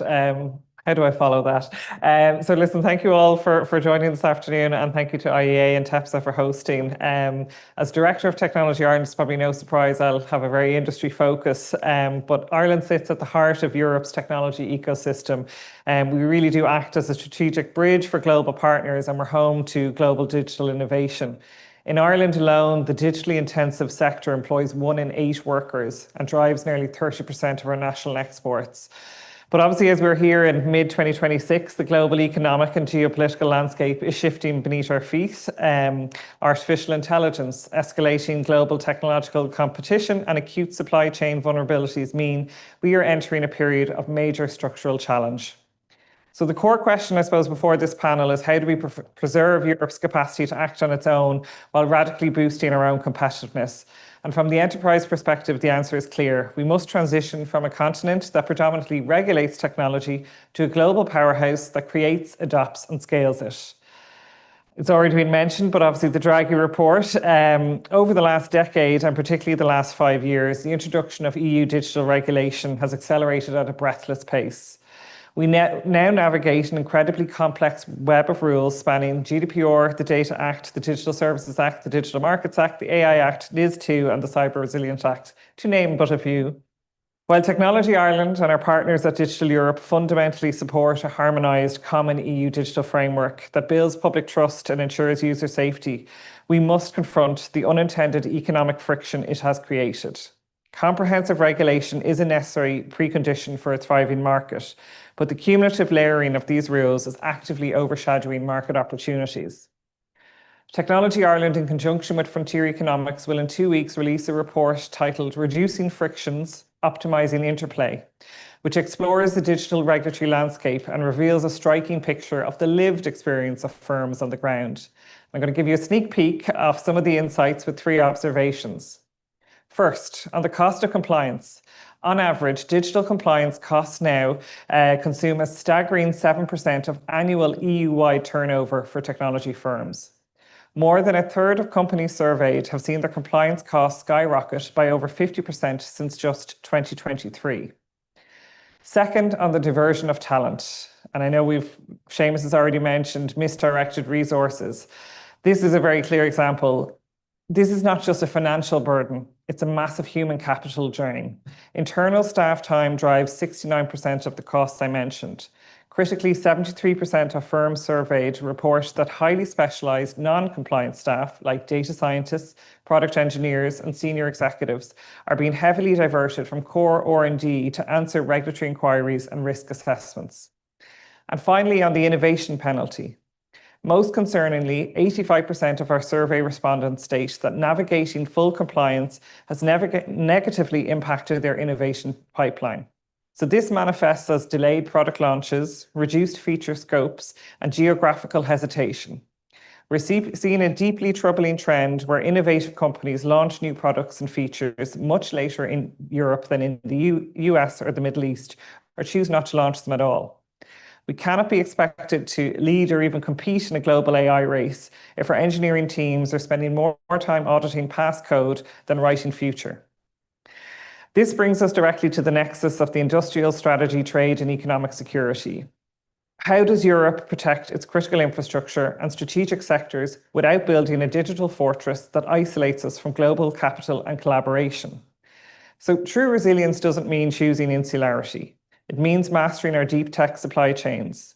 If we take, for example, the semiconductor industry, which underpins the green and digital transitions, Ireland has championed this via our Silicon Island strategy, leveraging industry-academia partnerships to scale our global niche in semiconductor design and high-tech manufacturing. Similarly, about quantum technology, Europe must act with pro-enterprise mindsets. Technology Ireland strongly advocates that any future European Quantum Act, modelled on the CHIPS Act, must focus strictly on providing robust funding and legal frameworks for large-scale industrialisation and supply chain monitoring. It must not repeat the approach of the AI Act by prematurely implementing heavy, risk-based use case restrictions on a nascent frontier technology. Furthermore, we must secure our defensive and cyber capabilities. Cybersecurity is a cornerstone of digital trust, and the transposition of NIS2 and the Cyber Resilience Act are vital steps. However, the combined cost of NIS2 and the Cyber Resilience Act to industry is estimated at a staggering €60.2 billion. To prevent this from devastating our mid-caps and SMEs, governments must step up and fund the regulators and expand practical compliance grant structures. So if we want an agile, competitive European Union by 2030, we believe we must take bold, practical market choices right now. For example, on the digital omnibus, which is kind of in train right now, the call from industry is actually to slow it down because there's a real push for its completion or for its kind of sign off by the 24th of June. It was described to me this week as, you know, we're just about stopping the bleeding. And that's really not what the digital omnibus was intended for. It was intended for far deeper simplification to, in fact, achieve real fundamental change. And at the moment, I suppose the feedback is, as it currently stands, we're just about stopping the bleeding and the patient may still bleed out.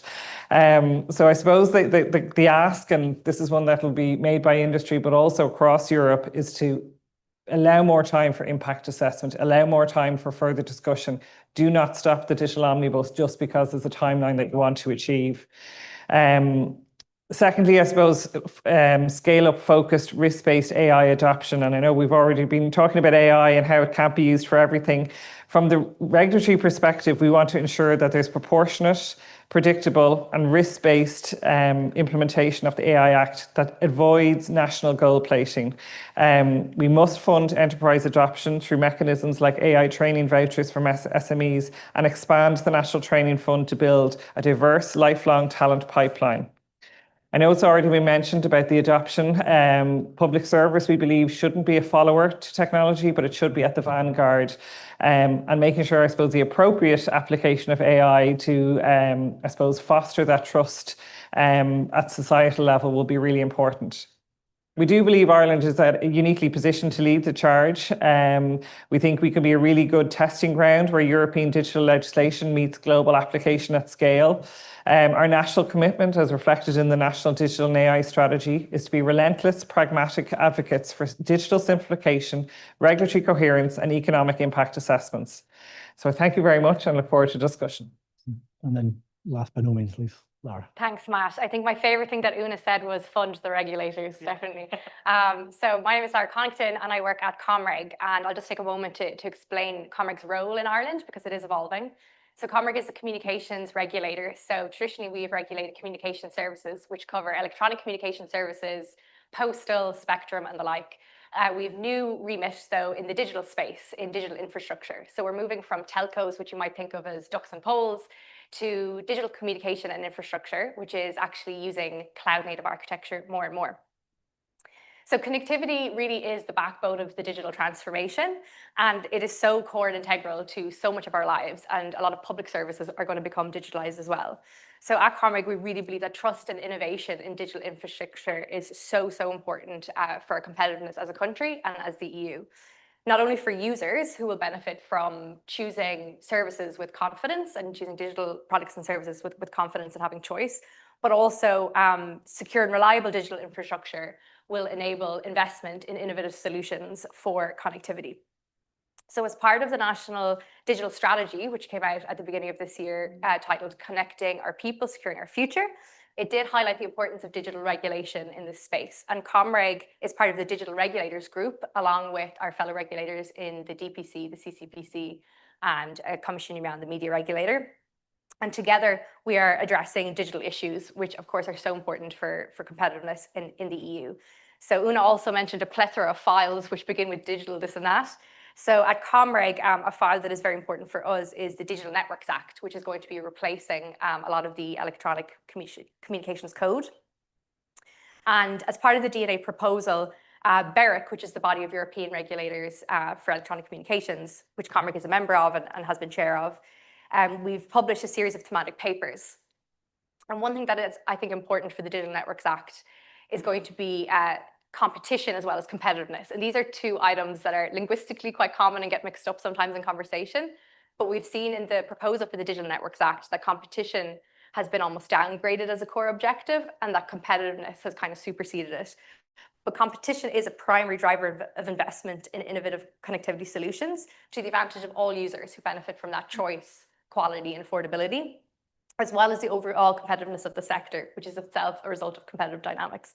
And we do believe that effective competition supported by predictable and pro-investment regulation is a key enabler of that competitiveness. Because I think that sometimes there's a misconception that regulation is anti-economic activity.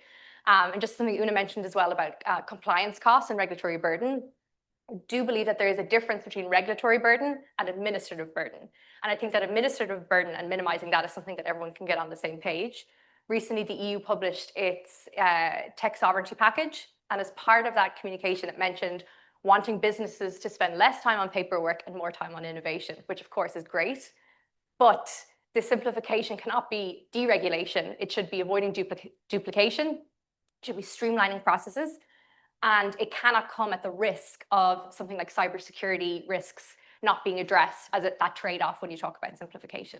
So that's all from my side as we kick off our conversation today. Excellent. I think 4 excellent contributions. Seamus, I think that was really interesting, your point about how looking out, there's strategic misdirection and we have to have a rethink about that. Complemented your point, Michelle, about how is the market actually functioning the way we need it to function, or do we have to reimagine or conceptualize that? And I really lead it into your point, Una, when you're talking about the balance between red tape and strategic autonomy, and versus also that question about skills. How does that balance into what's needed there? And then, Lara, I do not regret your job, the complex role a regulator has in actually managing all these different spheres. I suppose my question in trying to combine all that, we're at an immense point of significant change, specifically when we talk about digital. 150 years ago, 2 of the biggest trades was whale fishing, obviously for lamps because we didn't have electricity, or the other one was carriage building. Obviously, those were wiped out very clearly. And we're trying to give ourselves the tool now to build and master this space that we don't fully understand where it's going, and we have people racing to go in and where Europe's strategic autonomy goes in. You've all sort of set out a diagnosis and offered a direction of where you think your respective areas are: policy, the markets, business, and regulators. Is there any one thing you think, as policymakers in this audience, we should be really looking forward to or start considering in how we think about this? I came at you with a very big question. Don't be scared to jump in. Maybe I'll start just in terms of, I suppose, the approach, of the compliance first, innovation second, from a European standpoint. And definitely to your point, it's not about not wanting regulation, but it's just regulation that works and avoiding the overlaps. And I think, we've been in such a rush to introduce new regulation that we're not identifying where those overlaps happen or the effective impact assessment.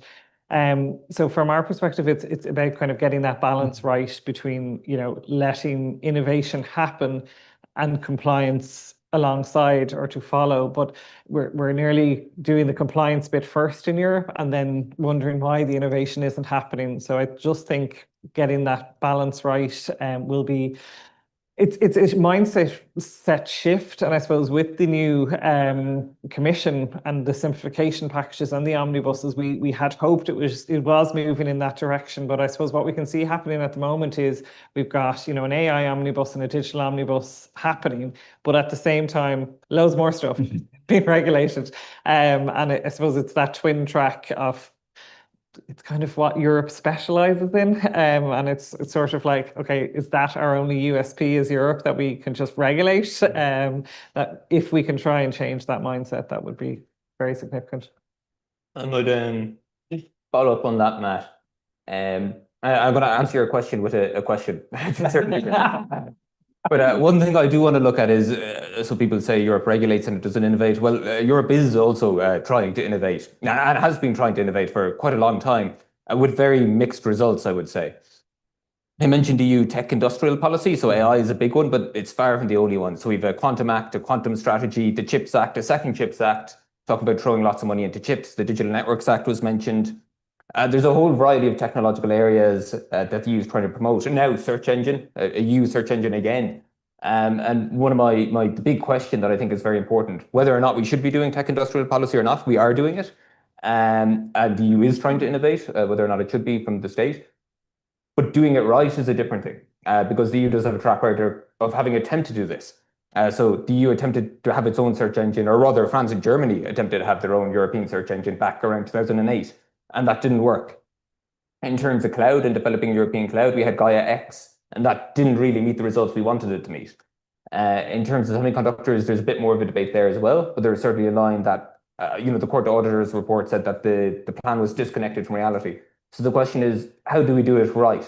Partly because I think it can be done right, but as a matter of fact, if you look at the US, or if you look at some of the Asian countries that I mentioned, like Taiwan and South Korea, the state has played a big role in driving tech innovation. So it isn't quite the case that the state can just step back and not do it, but we need to ask what was done wrong in the past and what can be done right in the future.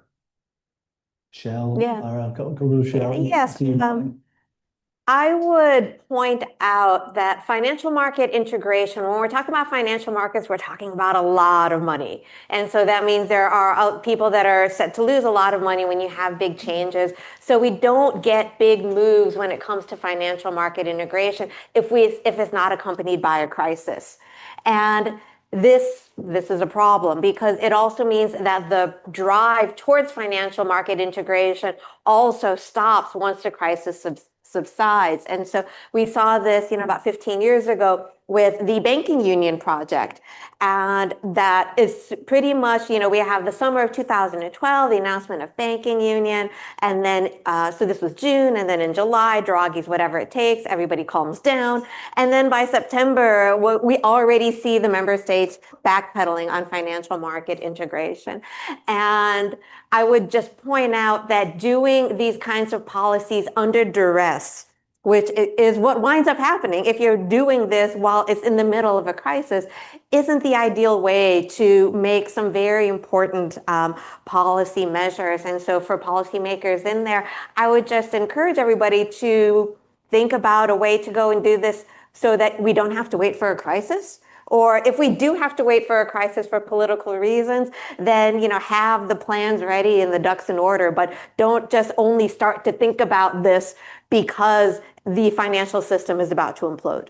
Do you have anything to add, Lara? Yeah, maybe just quickly on. So I think that the balance that Una spoke about in terms of regulation and innovation, I know that Taoiseach spoke about this yesterday when the presidency priorities were announced on competitiveness, values of the union and security. And he did mention the pivot towards innovation, but the balance that it's so important that we make sure enforcement and compliance is there for the safety and security of our citizens. But I do think that we're entering an era of almost like an iterative process. And obviously, as a regulator, we don't write the legislation, but we can inform policy and shape that. And in my own experience, I have seen in things like the Data Act, the language is getting less prescriptive in an effort to future-proof legislation. So the Data Act seeks to regulate cloud in common language, but they use data processing services in case something else comes along that serves the same function, but isn't necessarily called cloud. So that's something that I think is interesting. And I think we need to be engaging with stakeholders, including industry and different actors, to see how this technology is progressing so that we can have that kind of iterative process. And in the same vein of thought, what Seamus mentioned at the very beginning, we're all part of the EU, the member states, and to learn from each other. So to speak to our colleagues in Sweden, especially in the regulatory sphere, and ask, why is that going right? How is that going right? How can we bring back lessons to Ireland of that ecosystem where possible? So we can have that kind of iterative process and kind of take those lessons learned back home. Excellent. I'm going to now turn to the audience. So fire your hand up if you want to ask a question. And just a reminder to our online audience, please don't be scared to put in your questions. I'll come to you too. I'm going to go to Jill first. She had her hand up, and then if we can go to John afterwards. I'm going to take 2 questions at a time, if that's all right. Thanks, Matt, and thank you very much to the panel. Just to come back to Seamus's remark about that we're not steering AI in the right direction, and then to the competition between innovation and regulation. I just wondered what the panel think about the case in London, where Sadiq Khan has blocked the contract with Palantir for AI to be used by the Metropolitan Police Force. We know from, and in fact, Fatna Murphy, I think, is here present today, a former police commissioner, that the police forces have been at the cutting edge of using AI and in a very careful manner. And I just wondered, do you think that it was the narrative of how it was presented, the politicization of that narrative, that has led to quite a strong, robust response amongst the British population, who fear now that policemen and policewomen, will be stuck at their desks doing work that could have been done by AI rather than being out dealing with problems on the front line. Thank you. And then we'll go to John. Michelle, you made the point about the importance of savings and investment union for Europe. This is an issue for the Irish presidency. Will it push it forward? Because Ireland, my understanding is unhappy with the idea of one regulator. And it won't work unless there's one regulator. So there's a tension. Will Ireland pursue, or should Ireland pursue, Europe's interests, or what is perceived to have been a local interest? And the other is in terms of research, that Irish universities are benefiting from a significant number of top asylum seekers coming from the US who want to move out because funding has ended in the US. CERN is an example of European funding of research. Do you see a future for a European funding of research which would attract the brains from around the world? And remembering the reason why China is so successful is the research in material science. It's not just subsidies. It's they did the research which have produced great batteries, great solar panels. So Europe has an opportunity. Will we take it? I don't know if you want to go first, Michelle, or if the panel collectively wants to answer the question about human. You want to go first? And we'll go first and then dig into it. Okay, I can go first. And so as far as Ireland is concerned regarding the steering of capital markets union, I really hope that the government makes this a priority in trying to go and get some momentum going. So historically, Ireland has been against the single supervisor. So this is part of the legislative proposals that are now on the docket. And I would say that from the Irish case, so in that sense, so we have the countries that have successful capital markets, that have the best developed, although globally they are small, that they are afraid of losing their comparative advantage within Europe. And so this is a concern. And it is about, like in part this is why I brought up the crisis narrative as well. Will they only do it under duress once there is a major crisis and they absolutely have no choice? Or is there room for some kind of trade-offs that could be made? And I think, historically, when it came to economic and monetary union, for example, there were the side payments that were available to some of the countries, including Ireland back in the 1990s. I don't know if this is something that would be enough to offset Ireland's concerns regarding single supervision, but I agree it's a really critical time, and everybody is saying this is a really important time and this is important, but I would be happily surprised if we saw real momentum, but I'm not holding my breath. In terms of Jill's question, I thought it was very interesting. If I could reframe it slightly, Jill, and I hope you won't be mad at me. I think there was a really interesting question for us all about using AI to sort of streamline our work as human beings and managing large data loads. And I'm wondering from each of your perspectives that you've given, if you want to comment on that, it'd be very interesting.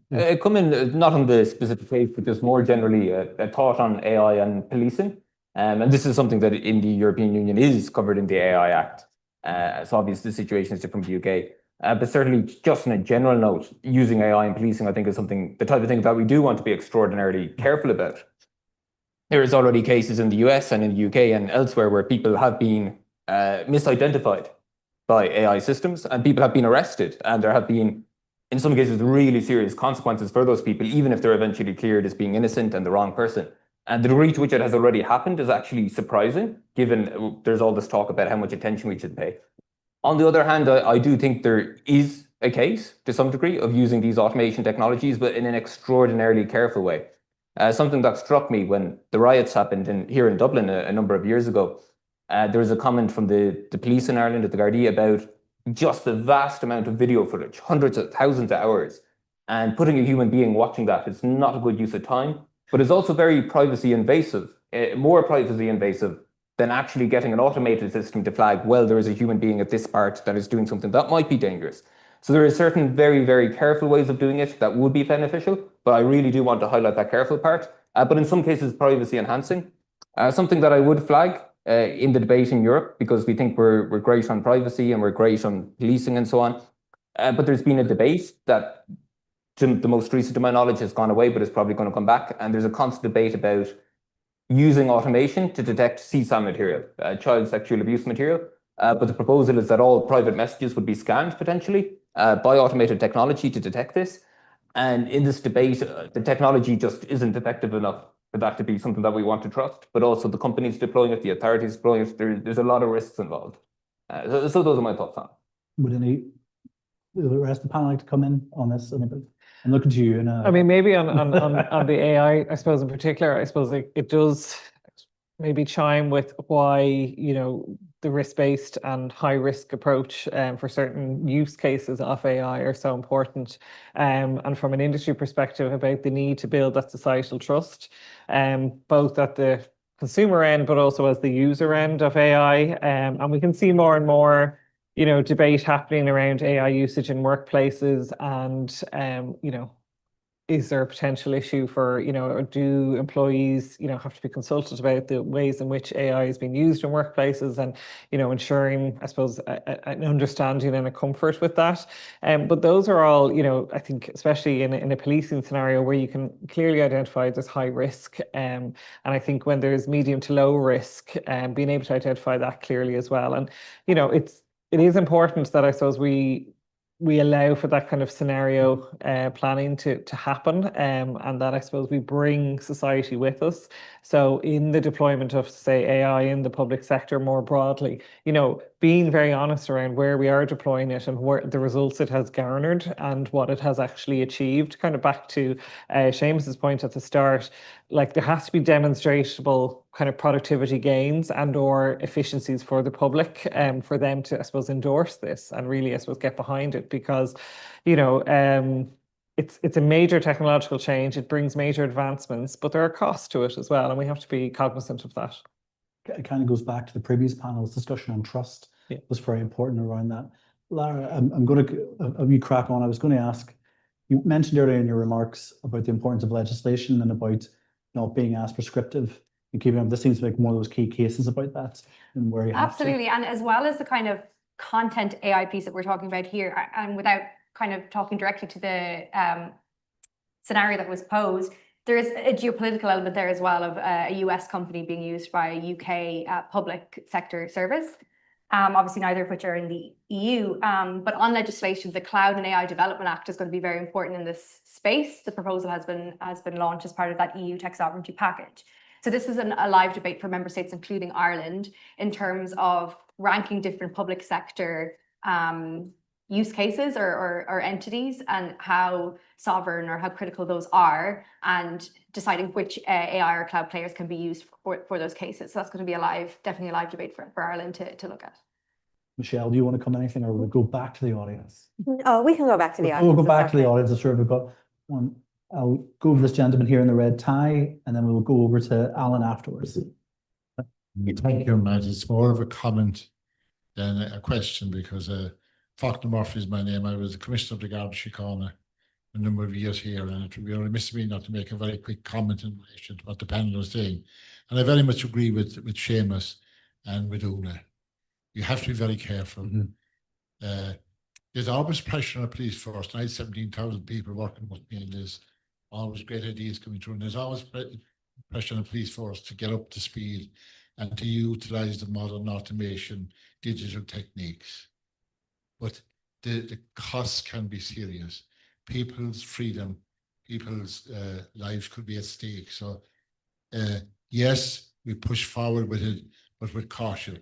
That said, the other side of it can be very, very fruitful, because I remember we had a presentation here, and Jill will remember this. There was a professor he was a guy who invented the Prevent program in the UK around 2009, 2010.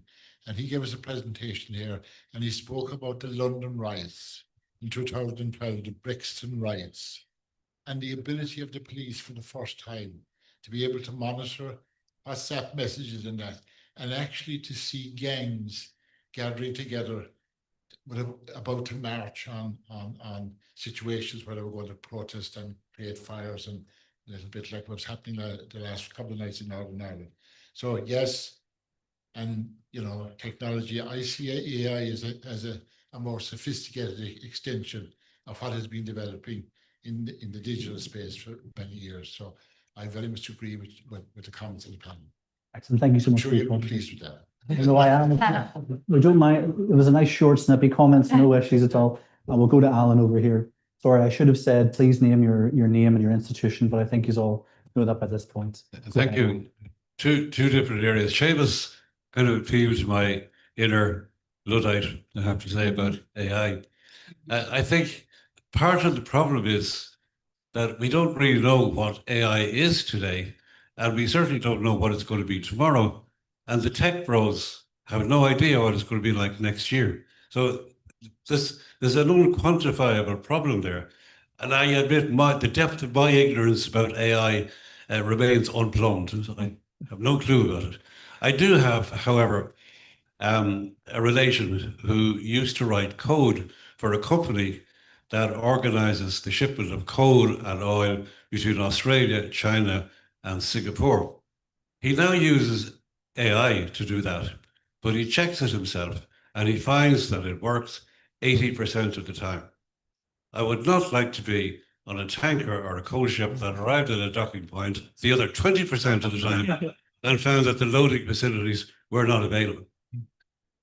As far as I know, and again I say my ignorance is extensive in this matter, now both Europe and China and the United States are all re-questioning their ideas about what AI regulation is about. The Americans were hell-bent for a long time, following the tech bros down the line saying, more AI all the time is good. Now they're having second thoughts. The Chinese are having third thoughts about it, because they realize that, the surveillance state may instead end up being surveilled by people who could use AI properly. And that's only a small part of the problem. So that's one side of it. On the other side, about competitiveness, I think, Seamus, you shouldn't just push the emphasis away from SMEs. A lot of SMEs in the European Union are themselves involved in a supply chain.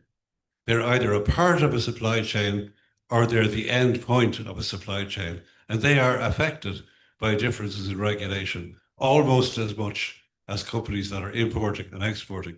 I read recently an account of the amount of documentation that it takes a firm manufacturing items in Brussels to transport 80 tons of product to a destination in northern France, only to find out that the maximum weight of a truck allowed in France is different to the maximum weight of a truck allowed in Belgium. And if they're making several deliveries along the point, it's kind of an AI programming problem to find out where the hell you make your deliveries and in what order. So I think SMEs, although they may not trade in large volumes abroad, are deeply affected by the competitiveness of the European economy. Thank you. Since we had a comment and a question, we can go for a second question. But a bit last hand up straight away out the gate. This gentleman here in second row, glasses, grey jumper. There we go. Sorry, the script. Thank you, Bobby McDonough again. Given that this excellent conference is about the Irish presidency, I'd like to ask any or each of the panelists whether there is a single, specific, desirable, realistically achievable thing in this area that they would like to see delivered by the Irish presidency. So I hope you don't mind, Alan. I'm going to do a bit of reframing. The geopolitics of AI, if you want to touch on that. And then obviously, how do we relate this, or what should the Irish president go for it, Shane? Yeah, I might just come in on the point about AI. Because we often think of AI as something that's really new. In reality, it's been around for decades, but what we had decades ago is totally different to what we now often think of as AI. And in a couple of decades' time, I think the AI of the future that people mainly think of will be even more different from AI now than the AI of decades past. In terms of what AI might look like, one of my concerns that I possibly didn't mention is that the EU is very fixated on a particular variant or paradigm of AI that's currently dominant. So if you look at the Cloud and AI Development Act, for example, or even some of the modifications to other laws, they think about AI and improving AI in terms of more data, more computational power, more energy, more scale, as opposed to building better systems. And there's actually a very, very big difference between, say, the kind of the focus on the trust of AI policy and innovation in the EU compared to, say, China, for example. And perhaps the other point is a lot of the focus is really on automation. And this is probably a conversation for another time, but I think there's a distinction between automation, which can be amazing and incredibly impressive, and that's what we have, and building systems that actually begin to more resemble intelligence, which is probably more the future and the future direction. But to have that, you need a policy that's pro-innovation, but also forward-looking, and not just based on the paradigms we're currently using or are used in the past. In terms of regulating AI, because that is an important topic, and I haven't really touched that much on the AI Act yet, but overall, I have a relatively positive view of the AI Act, in fact. So the AI Act, I think, can definitely be burdensome. You know, if you have these really strict rules about how you use data to train a model, if you have rules about human oversight, if you have rules about cybersecurity resilience, definitely that seems burdensome at first sight. But if this is only for high-risk AI, by the way, and if a system is genuinely high risk, it seems crazy you wouldn't have those things there, if this is a case where someone's life can be in danger. But the other point, as a matter of fact, so there's certainly parts of the AI Act that I'm concerned about that I think are burdensome, some of the compliance or reporting requirements or conformity tests. There's definitely issues there, I think, potentially. But actually, even this really burdensome thing about trustworthy AI in the AI Act is not just a burden, which it is, but I actually think is pro-innovation. There was a study done recently in Ireland of a huge range of businesses that were trying to adopt AI, mostly unsuccessfully, like the other studies I mentioned. But there was one really interesting question where more than 50% of businesses said that they had abandoned projects because of regulatory concerns. And that sounds really bad. That sounds like the regulation is pretty terrible. And you then go and look specifically at what the issue was, and they were using the system, and they didn't really know why it did what it did. They couldn't really explain it. They weren't really fully sure what they were using it for in the first place, in high-risk case scenarios. And having these seemingly burdensome requirements, in some cases, can actually be pro-innovation, because if you want to have a successful AI system, you have to meet all those regulatory thresholds and actually build a good system that works. And in some cases, building a better system means building a system that people can actually understand. I'll finish there, I think. Yeah, I think that's an interesting point as well in terms of what do we talk about when we talk about AI. If you say AI to one person, to your family member or friend, they'll think of vibe coding, another person will think of a chatbot, another person will think of automation. And I think it's important that we're in an era where most people are using generative AI, which can create text, videos, multimedia, but we're entering into an era of agentic AI, which is quite scary in terms of AI being able to autonomously do multiple tasks, and that's another area. But I think with the AI office in Ireland, I think that's a really welcome development that will take place during the Irish presidency, and hopefully that will have a coordination role. I'm trying to, at the moment, even myself have a schematic in terms of who is in charge of what under the AI Act in Ireland, because Comreg will have responsibilities under Annex 1 and 3, but various other regulators and bodies and entities will have various different responsibilities across different sectors. And I think even trying to get our heads around that as a country, because you have fundamental rights regulators and you also have economic regulators under the AI Act. And it's been a challenge trying to visualize that and put that all together conceptually. Interesting. Michelle, Una, do you have anything you'd like to come in on this?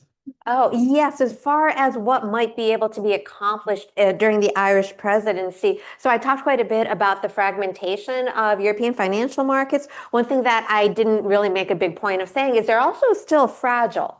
And the Irish presidency could go a long ways in helping to go and rectify this with not only work on capital markets union, which we had been talking about, but also banking union. And in particular, deposit insurance, that Germany is more amenable to this than it had been in years past. And this could be some, important steps forward in terms of the stability and reducing the fragility of European financial markets. Maybe I'll come in on the presidency as well. And maybe I'll empathise with government in the sense that it's actually quite a difficult half of the year from a presidency perspective because, as we all know, I think Europe tends to shut down for a lot of August. And then you've got Christmas. So what should be a 6-month presidency really becomes about 4.5 months in effect. So there's an awful lot of work to do in quite a short period of time.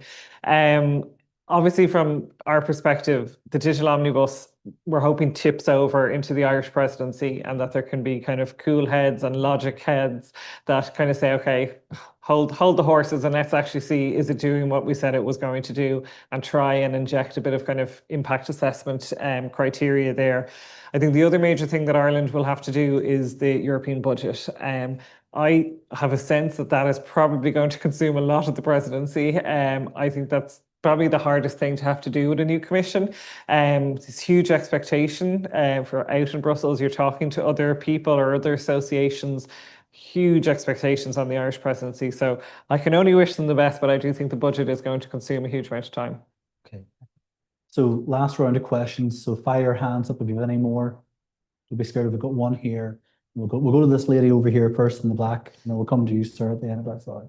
Or no, we're going to go to this gentleman first. And then we're going to the lady. No, it's all right. We're fine now. We're all right, Lindsay. Don't worry. Go for it. Okay, thank you. Better be a good question over at this side of the room to finish us off. No pressure. Mats Brown from the Institute of International Relations, Prague. You have a quick question for Michelle. I just want to get back to you where you started about the lack of capital, the lack of risk capital for investment, which leads to companies having to moving to the US to be able to scale up. And then we have a discussion about the European financial market. But also, as noted during the discussion here, big differences between the capital markets within the different countries. And it's of course linked also to behavior or risk willingness among the population, how much you're actually willing to invest, which is a huge difference between Europe and the US in that respect. So my question is short, how much does European financial market actually solve the problem of the lack in capital? And then this lady over here in the black blazer. There we go, the hand up, that's the one. Hi again, Sophie Cantwell-Kelly, but instead of a communications hat on now, I have my academic hat on, if that's okay. My background is migration policy research. So I'm interested in Una and Lara's opinions on the piece about avoiding duplication, but not encouraging deregulation. If you'll indulge me, just my research was exposed a lot of fragmentation and the kind of ad hoc nature in which migration policy has developed in Ireland over the last 20 years. And a lot of what I saw in the policy as it exists right now is that there is a huge amount of duplication. There's tons of stakeholders involved. There's not very much coordination about who is involved or responsible for what, and a big difference in how, say, the UN Global Compact for Migration is being monitored in Ireland versus how the SDGs has been monitored with a really clear framework. And I wanted to ask, is there a monitoring framework in place for digital and AI technology, or is that developing, or what are the alternatives to that? Michelle, I'm going to come to you first as you've had more time to think about it, to give Una and Lara. That's a big question to think about. Sure. Okay. Thank you very much for the question. And When it comes to the financial culture of the US versus Europe, there's for sure a difference. And we can already see that in the type of regulation, where financial regulation in Europe is very much stability oriented in a way that is not in the US. And I think that this is cultural, but this is also structural. And the kinds of incentives that we have within the respective systems and the narratives that they have about financial markets, where I do think regulation can go and make a difference. So just to give a very small personal example, I remember meeting with my financial advisor about 10 years ago, 15 years ago, and he was asking me about how much I expected from Social Security when I retired. And I had no idea. And the reason that and he said, oh, so you didn't follow up, like you could look these up online. And I said, no, I assumed that there would be no Social Security by the time I retired. And he said, why did you assume that? And I said, well, that's what I've been hearing, is you have to go and prepare for your own retirement because Social Security could run out of money.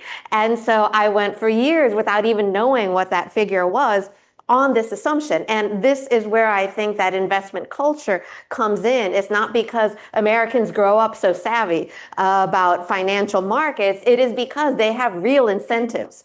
And I think that regulatory changes could be made. I don't see the European welfare state going away in one fell swoop. But there can be incentivization, because I think that's where it really comes from. And the narratives that people, like wind up hearing over the years about financial markets, which in Europe is danger, danger. Look at the global financial crisis that the US brought us, which is also not a correct interpretation of the global financial crisis, but it's nevertheless what we have, and why that stability orientation is so firmly embedded. And I wouldn't want to go and give up on the possibility of a stronger investment culture on the basis of that. I can make a plug. My colleagues here, Kieran and Dan, did an excellent paper on this, and it's just out on the shelf. I'd recommend you to read it about the EU's. Have you already picked it up? Excellent. I'll come to Lara and Una for the final words. Yeah, I mean, in terms of obviously migration policy, not my area of expertise, but in terms of digital policy with duplication and fragmentation, I think it's pretty well known now. I mean, we at a European level been involved with a lot of Digital Europe reports. We're bringing out our own report. I think it's well understood that there is overlap, fragmentation. I don't think there's a kind of oversight monitoring. Now, there is the Digital Regulators Group at an Irish level, so I know the regulators are talking to each other. At a European level, maybe Lara could kind of build on that. I don't know yet if there are steps, and this is probably part of what we're trying to achieve with the omnibuses, in terms of that, you could have triple reporting for the same incident. It's the multiple reporting and the duplication, and it kind of to the point, it's not about trying to get rid of the regulation, but actually minimize the administration, but also the gray areas. So where one regulation says one thing and another says another, but they actually may be slightly contradictory to each other. Huge amount of money has been spent on kind of legal opinions and legal advice, and that's kind of all building up with kind of the frustration. So that's really the kind of feedback that we're getting from members, is like, if we could have very clear guidance in terms of what is and isn't required, and before you keep introducing more new stuff, can we have an impact assessment about, well, what is missing? Because that was really, at the end of the last commission, the feedback from industry. Okay, we've had a whole lot of new digital regulation. Can we assess, is any of this actually working? Is it making benefits for the end user, the consumer? What bits are working most effectively? And if it's not working, can we identify why? And it's all about actually protecting the consumer. So we can have all the new rules that we want, but unless we can see the impact assessment and know that it's actually having a material difference, then we're just moving bits of paper around. Yeah. Yeah, and I think there's kind of two levels. So there's the legislative level, and we spoke about the digital omnibus, and the point of that is to try and simplify, and that's also under the competitiveness priority for the Irish presidency, to simplify the rules. But then you have it at the regulatory level. So as Una mentioned, we have the Digital Regulators Group, which is a subsection of the Economic Regulators Network. We're all looking at digital issues. So there's 4 of us at the moment. And that's been really, really useful. It's the favorite part of my job, to kind of have an almost therapy session with the other 3 regulators, that we're all kind of dealing with similar issues and the lessons learned from that. And we actually came together to create a consumer guide to digital regulation that's available on the Citizens Information Board, because someone out on the street, if they have a digital issue, it's kind of like, where do I go? And that kind of guide hopefully helps people that if we're the pipes, as we like to say, the infrastructure, if you have a problem with your broadband or your connectivity, Commission Your Mom being more media content, DPC being personal data, and CCPC for everything else.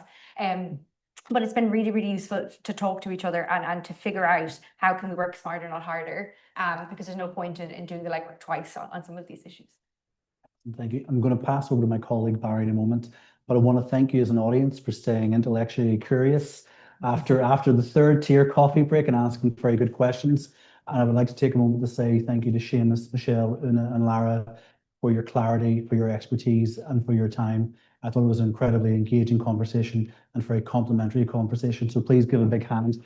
Thanks,